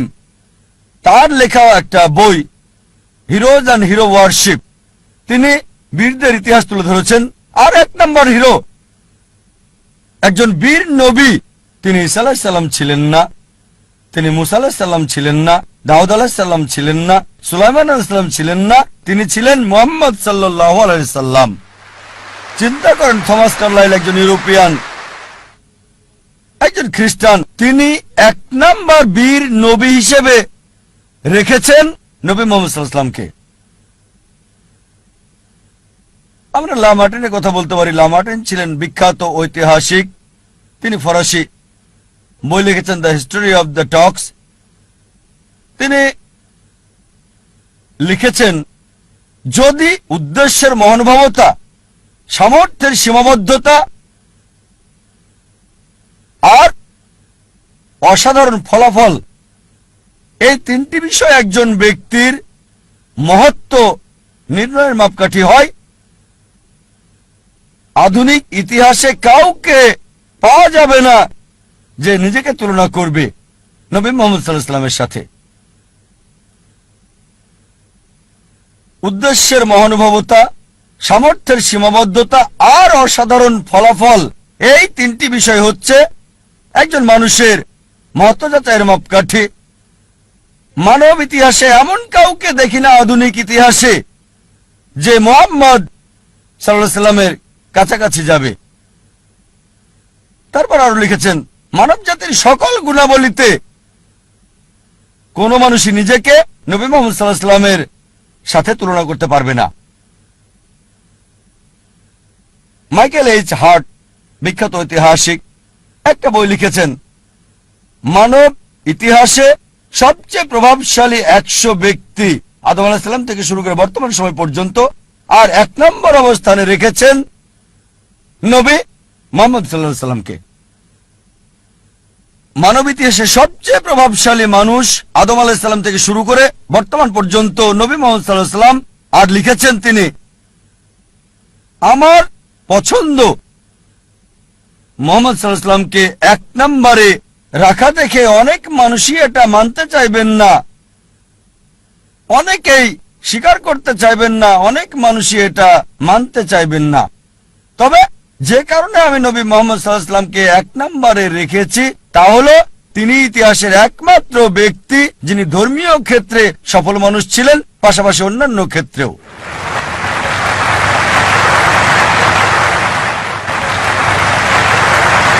যদি এনসাইক্লোপিডিয়া ব্রিটানিকা পড়েন 11তম সংস্করণ, নবী মুহাম্মদ সাল্লাল্লাহু আলাইহি সাল্লাম সম্পর্কে এতে বলা হয়েছে, মুহাম্মদ সাল্লাল্লাহু আলাইহি সাল্লাম ছিলেন পৃথিবীর সবচেয়ে সফল ধর্মীয় ব্যক্তিত্ব। চিন্তা করেন, এনসাইক্লোপিডিয়া ব্রিটানিকা। তারা বাধ্য, আর কেউ নেই বলার মতো। তারা সত্য বলতে চেয়েছে, চেষ্টা করেছে, তাদের সত্য বলতেই হবে, কারণ আল্লাহ কোরআনে বলেছেন সূরা ইসরা অধ্যায় 17 আয়াত 81, ফকুল জাআল হক ওয়া যাকাল বাতিল ইন্নাল বাতিল কানা যাউকা। যখন সত্য মিথ্যার বিরুদ্ধে দাঁড়ায়, মিথ্যা ধ্বংস হয়ে যায়, আর মিথ্যার ধ্বংস অনিবার্য। আল্লাহ কোরআনে বলেন সূরা কালাম অধ্যায় 68 আয়াত 4, নিশ্চয়ই নবী মুহাম্মদ সাল্লাল্লাহু আলাইহি সাল্লাম উত্তম চরিত্রের উপর অধিষ্ঠিত। আল্লাহ বলেন সূরা আহজাব অধ্যায় 33 আয়াত 21, অবশ্যই নবী মুহাম্মদ সাল্লাল্লাহু আলাইহি সাল্লামের জীবনের মধ্যে তোমাদের জন্য রয়েছে উত্তম আদর্শ। নবী মুহাম্মদ সাল্লাল্লাহু আলাইহি সাল্লাম জীবনের সকল ক্ষেত্রেই সফল ছিলেন, কেবল ধর্মীয় ক্ষেত্রে নয়, রাজনৈতিক ক্ষেত্রে সফল, নিরপেক্ষতার ক্ষেত্রে, সুষ্ঠু জীবনযাপনের ক্ষেত্রে তিনি এতই সফল ছিলেন যে তার প্রত্যেকটা কাজই আমাদের জন্য অনুসরণীয়। তিনি কি পড়তেন, যদি অনুসরণ করেন ইনশাআল্লাহ সওয়াব পাবেন। আদেশ করেছেন আর নিজেও টাকনুর উপরে কাপড় পরতেন, যদি টাকনুর উপরে কাপড় পরেন ইনশাআল্লাহ পুরস্কার পাবেন। ওই ব্যক্তির মতো বিজ্ঞানী হতে চাইলে আইজাক নিউটনের লম্বা চুল সাহায্য করবে না, তার জুতা সাহায্য করবে না, কাপড় সাহায্য করবে না। কিন্তু যদি নবীজির মতো হতে চান, তিনি যা করেছেন সেগুলোর মতো তাকে কপি করেন, আপনার কল্যাণ হবে এই পৃথিবীতে, পাশাপাশি আখিরাতেও। তিনি বলেছেন দাড়ি রাখতে, যদি দাড়ি রাখেন ইনশাআল্লাহ কল্যাণ হবে আপনার। নবীজি যা করেছেন, জীবনের সকল ক্ষেত্রে সফল ছিলেন, তিনি সবচেয়ে উত্তম রোল মডেল সব মানুষের জন্য। ইসলামের ইতিহাসে আরো কয়েকজন রোল মডেল, তারা হলেন আল আশারে মুবাশশিরা, সেই 10 জন যারা জান্নাতের সুসংবাদ পেয়েছেন। এটা আছে সুনান তিরমিজি ভলিউম নাম্বার 4 হাদিস নাম্বার 1171। নবীজি 10 জনের নাম উল্লেখ করে গেছেন, আবু বকর সিদ্দিক, ওমর বিন আল খাত্তাব, উসমান বিন আফফান, আলী ইবনে আবি তালিব, তালহা বিন উবাইদুল্লাহ, জুবাইর বিন আওয়াম, আব্দুর রহমান বিন আউফ, সাদ বিন আবি ওয়াক্কাস, সাদ বিন জায়েদ, আবু উবাদা ইবনে আল জারাহ।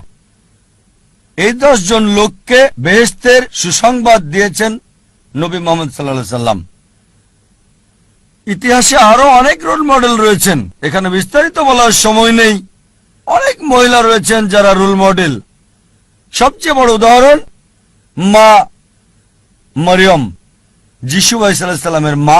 আল্লাহ কোরআনে বলেন সূরা আল ইমরান অধ্যায় 3 আয়াত 42, وإذ قالت الملائكة يا مريم আর ফেরেশতা এসে বলল, হে মরিয়ম, إن الله اصطفاكي وطهركي واصطفاكي على نساء العالمين আল্লাহ তোমাকে বাছাই করেছেন আর পবিত্র করেছেন আর তোমাকে মনোনীত করেছেন সব নারীদের মধ্যে।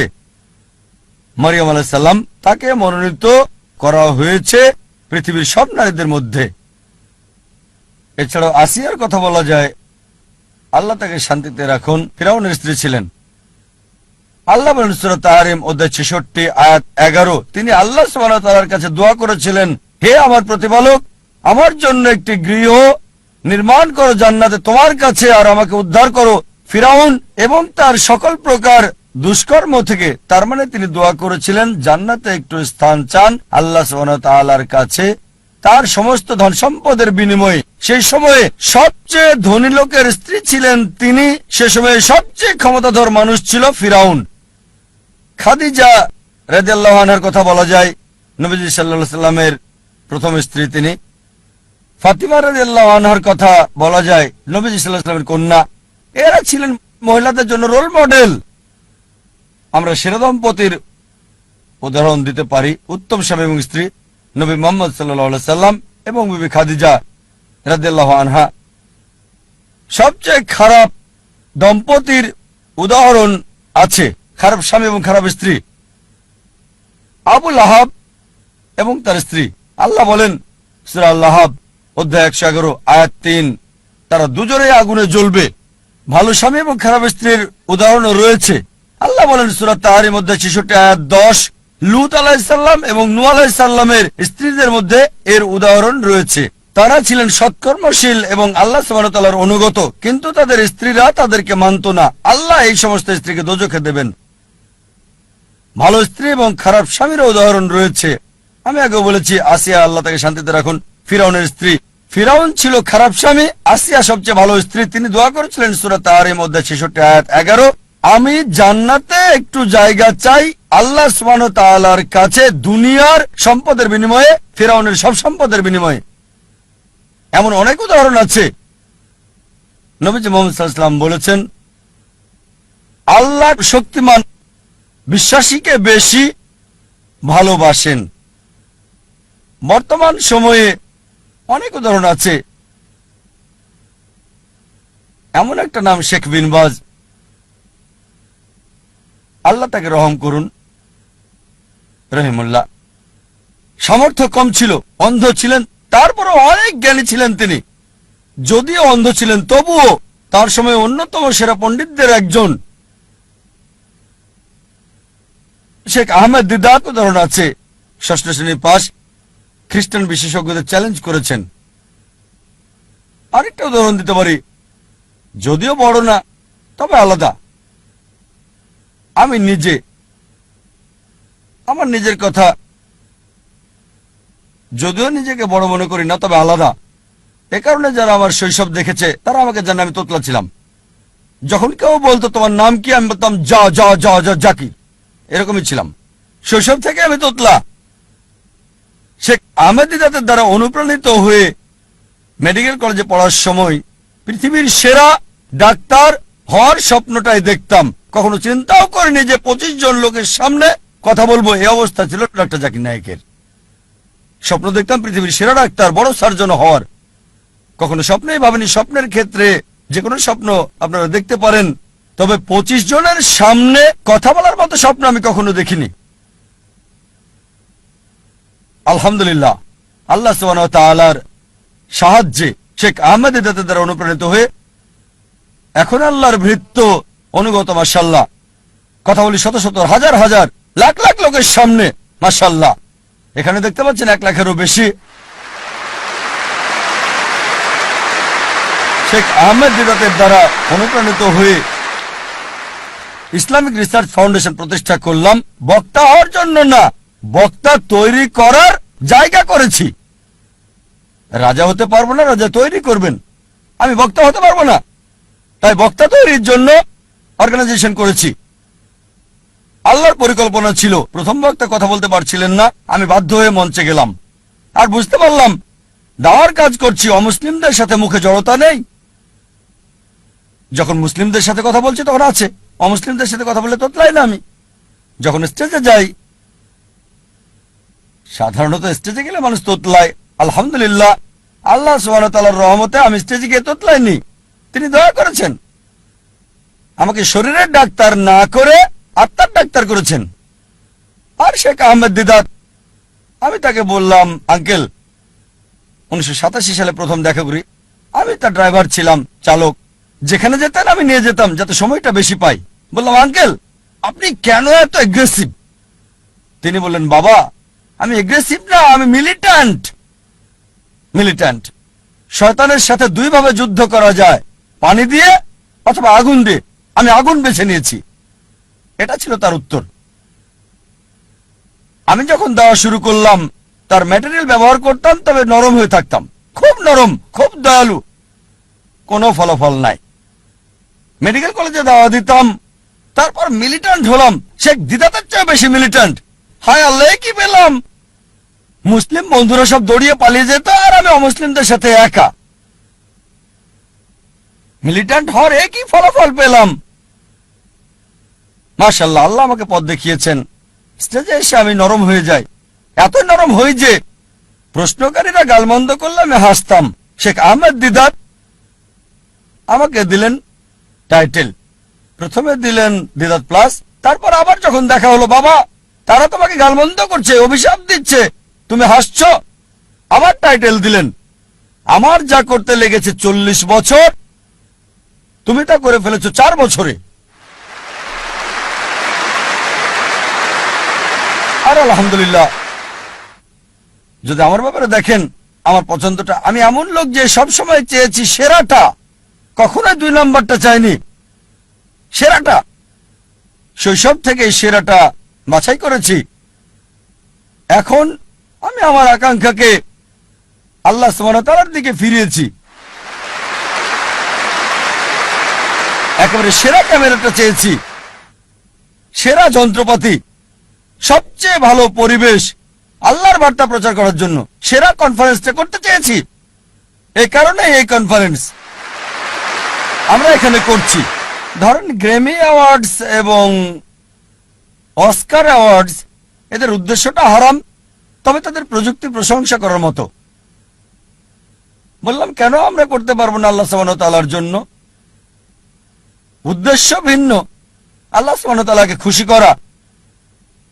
পৃথিবীকে দেখাতে চাই যে আমরা মুসলিমরাও আলহামদুলিল্লাহ করতে পারি। এমন না যে এগুলো ছাড়া দেওয়া হবে না, হবে। আমরা দেখাতে চাই যে আমরা আল্লাহ সুবহানাহু ওয়া তাআলার জন্য সেরাটা চাই, সবচেয়ে ভালো অফিস করতে চেয়েছি। এজন্য সবচেয়ে ভালো অফিস করেছি, ব্যবহার করেছি ইটালিয়ান মার্বেল। আমার অফিসে ইটালিয়ান মার্বেল, ইসলামিক রিসার্চ ফাউন্ডেশনে। আমার বাড়িতে ইটালিয়ান মার্বেল নাই। কেন? যে স্থানে মানুষ আল্লাহ সম্পর্কে জানতে আসে, তাদের সেরাটা দিতে চেয়েছি। সে সময় 1990-এর দিকে ইন্ডিয়াতে ইটালিয়ান মার্বেল মুসলিম অফিসে শুনি নাই, সামান্য দিয়ে শুরু। আমাদের অফিস ছিল মাত্র 20 থেকে 25 বর্গ মিটারের, 25 বর্গ মিটার অফিস ছিল, একজন কর্মচারী। এখন মাশাআল্লাহ আল্লাহর দয়ায় এখন 400-রও বেশি এমপ্লয়ি, মাশাআল্লাহ। সবচেয়ে বড় দাওয়া প্রতিষ্ঠান, মাশাআল্লাহ। আল্লাহ সাহায্য করেছে। স্কুলে আমি ভালো বিতার্কিক ছিলাম, খুবই ভালো। উদ্দেশ্য কি ছিল?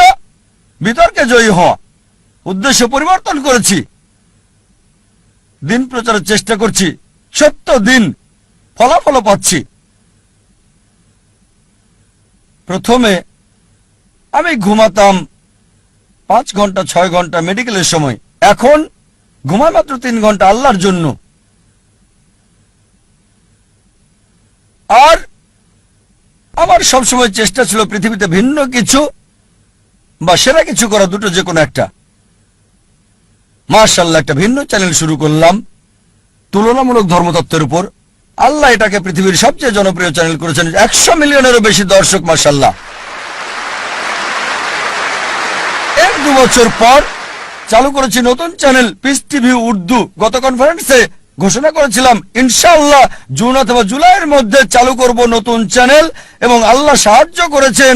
19 জুন চালু করেছি নতুন চ্যানেল পিস টিভি উর্দু। ইনশাআল্লাহ এই কনফারেন্সের শেষ দিনে ইনশাআল্লাহ যদি আল্লাহ চান, ঘোষণা দিতে চাই চালু করতে যাচ্ছি তৃতীয় চ্যানেল পিস টিভি বাংলা।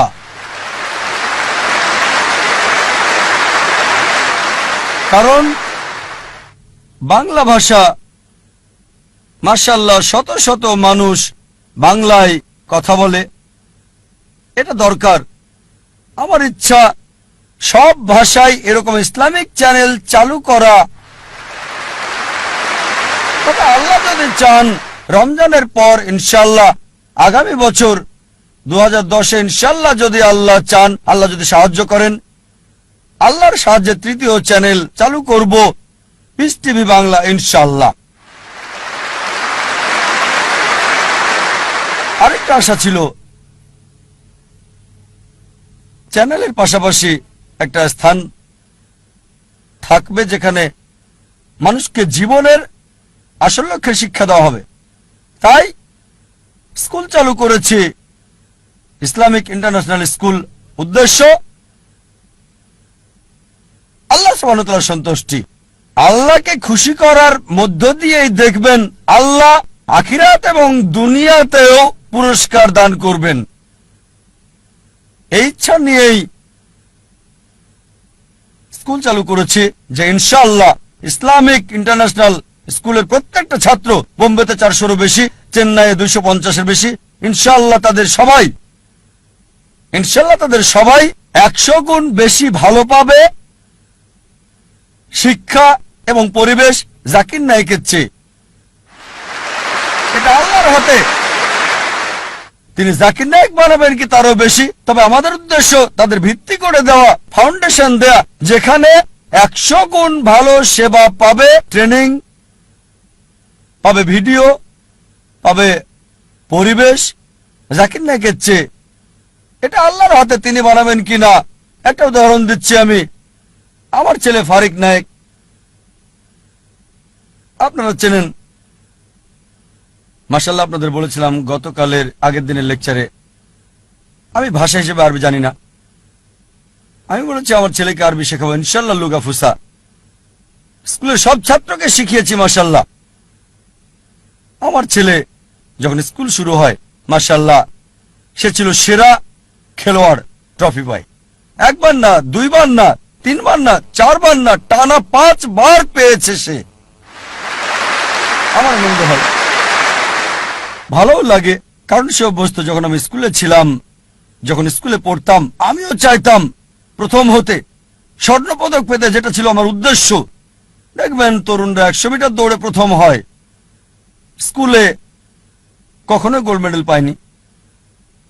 যখন কলেজে গেলাম তখন মাশাআল্লাহ বুঝতে পারলাম যে আমি বড় দৌড়বিদ, আর গোল্ড মেডেলও পেলাম মেডিকেল কলেজে 10 কিলোমিটার। তখন আমার মনে হলো গোল্ড মেডেল অপ্রয়োজনীয়, ভালো দেখতে, ভালো, গোল্ড মেডেল আসলে কি? 10 কিলোমিটার লোকজন দেখে আসলে বড় কিছু না।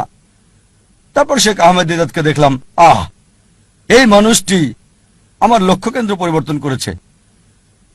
আর এভাবে মাশাআল্লাহ তিনি আমাকে বললেন, বাবা আমি খ্রিস্টান ধর্ম এবং ইসলামের উপর গবেষণা পড়াশোনা করেছি, তুমি অন্যগুলো পড়ে দেখো। খ্রিস্টান ধর্মের সবকিছু প্লেটে সাজানো খাবার মতো, শেখ দিদাত এগুলোকে পাত্রে সাজানো খাবার মতো করে রেখেছে, কেকের মতো। আহমেদ দিদাতের বই পড়লে পোপদের সাথে বিতর্ক করতে পারবেন। তারপর আমি হিন্দু ধর্ম, শিখ ধর্ম, জৈন ধর্ম, বিজ্ঞান, অন্যান্য বিষয়ে পড়লাম। মাশাআল্লাহ শেখ দিদাতের লেকচারে দর্শক দেখে অভিভূত আমি। সবচেয়ে বেশি দর্শক হয়েছিল বার্মিংহামে, 12,000 মানুষ ছিল। মাশাআল্লাহ, আল্লাহ সুবহানাহু ওয়া তাআলা মাশাআল্লাহ তিনি রাস্তা খুলে দিয়েছেন। আল্লাহর সাহায্যে মাশাআল্লাহ আমার ছেলে কোরআনে হাফেজ হয়েছে 13 বছর বয়সে। একটা ব্যতিক্রম, 1 বছরে সপ্তাহে 5 দিন, অসাধারণ। লোকজন বলে জাকির ক্রেজি, প্রতিদিন 1 ঘন্টা, সপ্তাহে 5 দিন, বছরে 9 মাস, অসম্ভব। আমাদের স্কুলের অধিকাংশ ছাত্র ছাত্রী 2.5 বছর থেকে 4 বছরে হেফজ শেষ করে, তাদের মধ্যে একজন আমার ছেলে। তারপর সে ব্ল্যাক বেল্ট পেল তাইকোন্দোতে।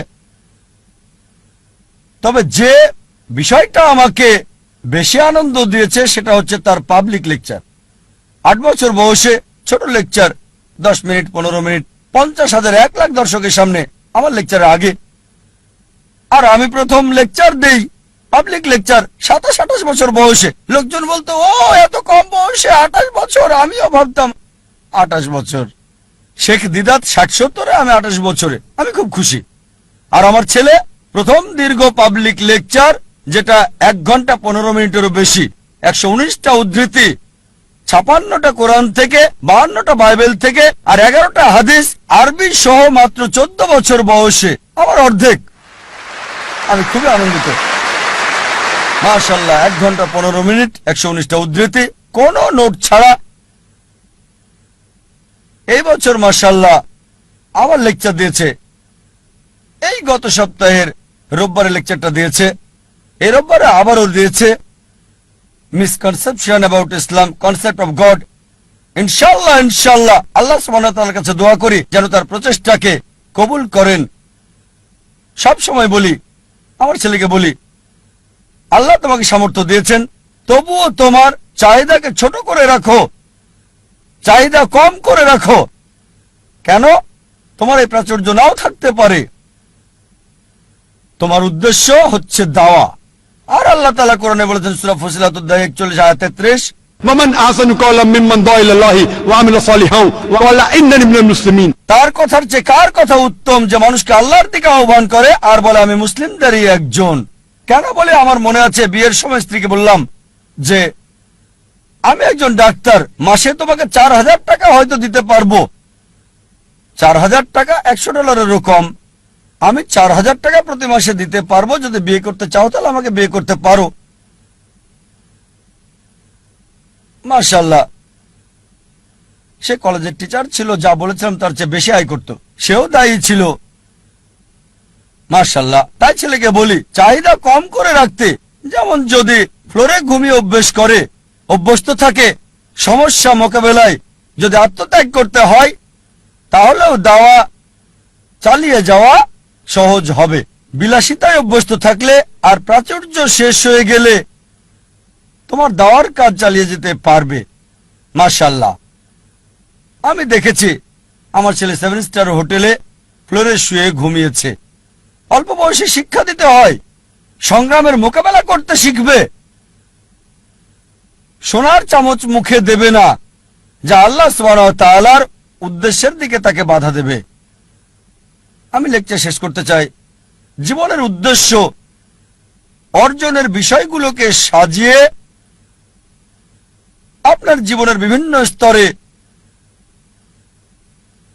কোন দিকে আছেন সেটা দেখতে হবে। 6টা পয়েন্ট দেওয়ার আগে আরেকটা কথা বলি। যখন লোকজন আমাদের স্কুলে বাচ্চা ভর্তি করে, আমি তাদের জিজ্ঞেস করি উত্তম সময় কোনটা, ভালো সময় কোনটা আপনার সন্তানের ভবিষ্যৎ নিয়ে চিন্তা ভাবনার। কোনটা ভালো সময় আপনার সন্তানের ভবিষ্যৎ কি হবে, সে কি করবে। অনেকে বলেন যখন সে কলেজে যায়, কেউ বলেন না যখন স্কুলে ভর্তি হয়, কেউ বলে না যখন কিন্ডারগার্টেনে ভর্তি হয়।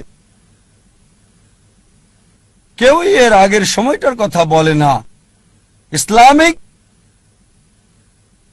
ব্যবস্থায় সবচেয়ে উত্তম হচ্ছে সন্তানের ভবিষ্যৎ নিয়ে ভাবতে হবে যখন জীবন সঙ্গী বাছাই করবেন। যখন জীবন সঙ্গী বাছাই করবেন সেই সময় ভাবতে হবে সন্তানকে কি বানাতে চান।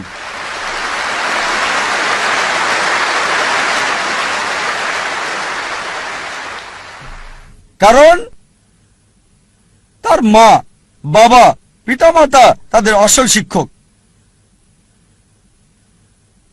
প্রথমে আপনাকে ভাবতে হবে, সেটা আসল সময়। আপনাকে সন্তানের ভবিষ্যৎ নিয়ে ভাবতে হবে। জীবনের উদ্দেশ্যগুলো সংক্ষেপে বলছি, যা একজন মানুষকে ভাবতে হয়। এক নাম্বার হচ্ছে যখন শিক্ষা দেবেন দেখতে হবে কোন প্রতিষ্ঠানে পড়াচ্ছেন, স্কুল, কলেজ, যেটা দুটোরই সুযোগ সৃষ্টি করবে আখিরাত এবং দুনিয়া। শুধু এই দুনিয়ার ডিগ্রি আপনাকে সাহায্য করবে না, এমন একটা স্কুলে দেন যেখানে দুনিয়া এবং আখিরাত দুটোই হয়। আর ইনশাআল্লাহ এই উদ্দেশ্য নিয়ে শুরু করেছে ইসলামিক ইন্টারন্যাশনাল স্কুল। আর যদি আল্লাহ চান আমাদের স্কুলের আরো শাখা বাড়ানো হবে। দ্বিতীয় হচ্ছে দেখবেন তার বন্ধুদেরও যেন একই জীবনের উদ্দেশ্য থাকে। বন্ধু হতে হবে ইসলামিক। যখন বড় হয় এমন প্রতিষ্ঠানে যোগ দেবে যার লক্ষ্য এবং উদ্দেশ্য কোরআন এবং সহিহ হাদিসের ভিত্তিতে। ইসলামিক প্রতিষ্ঠানে যোগ দিন, তবে যুক্ত হওয়ার আগে দেখবেন সেই প্রতিষ্ঠান আল্লাহ সুবহানাহু ওয়া তাআলার কোরআনের নির্দেশ এবং নবী মুহাম্মদ সাল্লাল্লাহু আলাইহি সাল্লামের কথা মেনে চলছে কিনা। চতুর্থ হচ্ছে যখন পেশা বাছাই করবেন, আল্লাহ বলেন সূরা আল ইমরান অধ্যায় 3 আয়াত 104, তোমাদের মধ্যে যারা ভালো কাজ করার জন্য অন্যকে আদেশ করবে, মন্দ কাজে নিষেধ করবে, আর তারাই মূলত সফল কাম।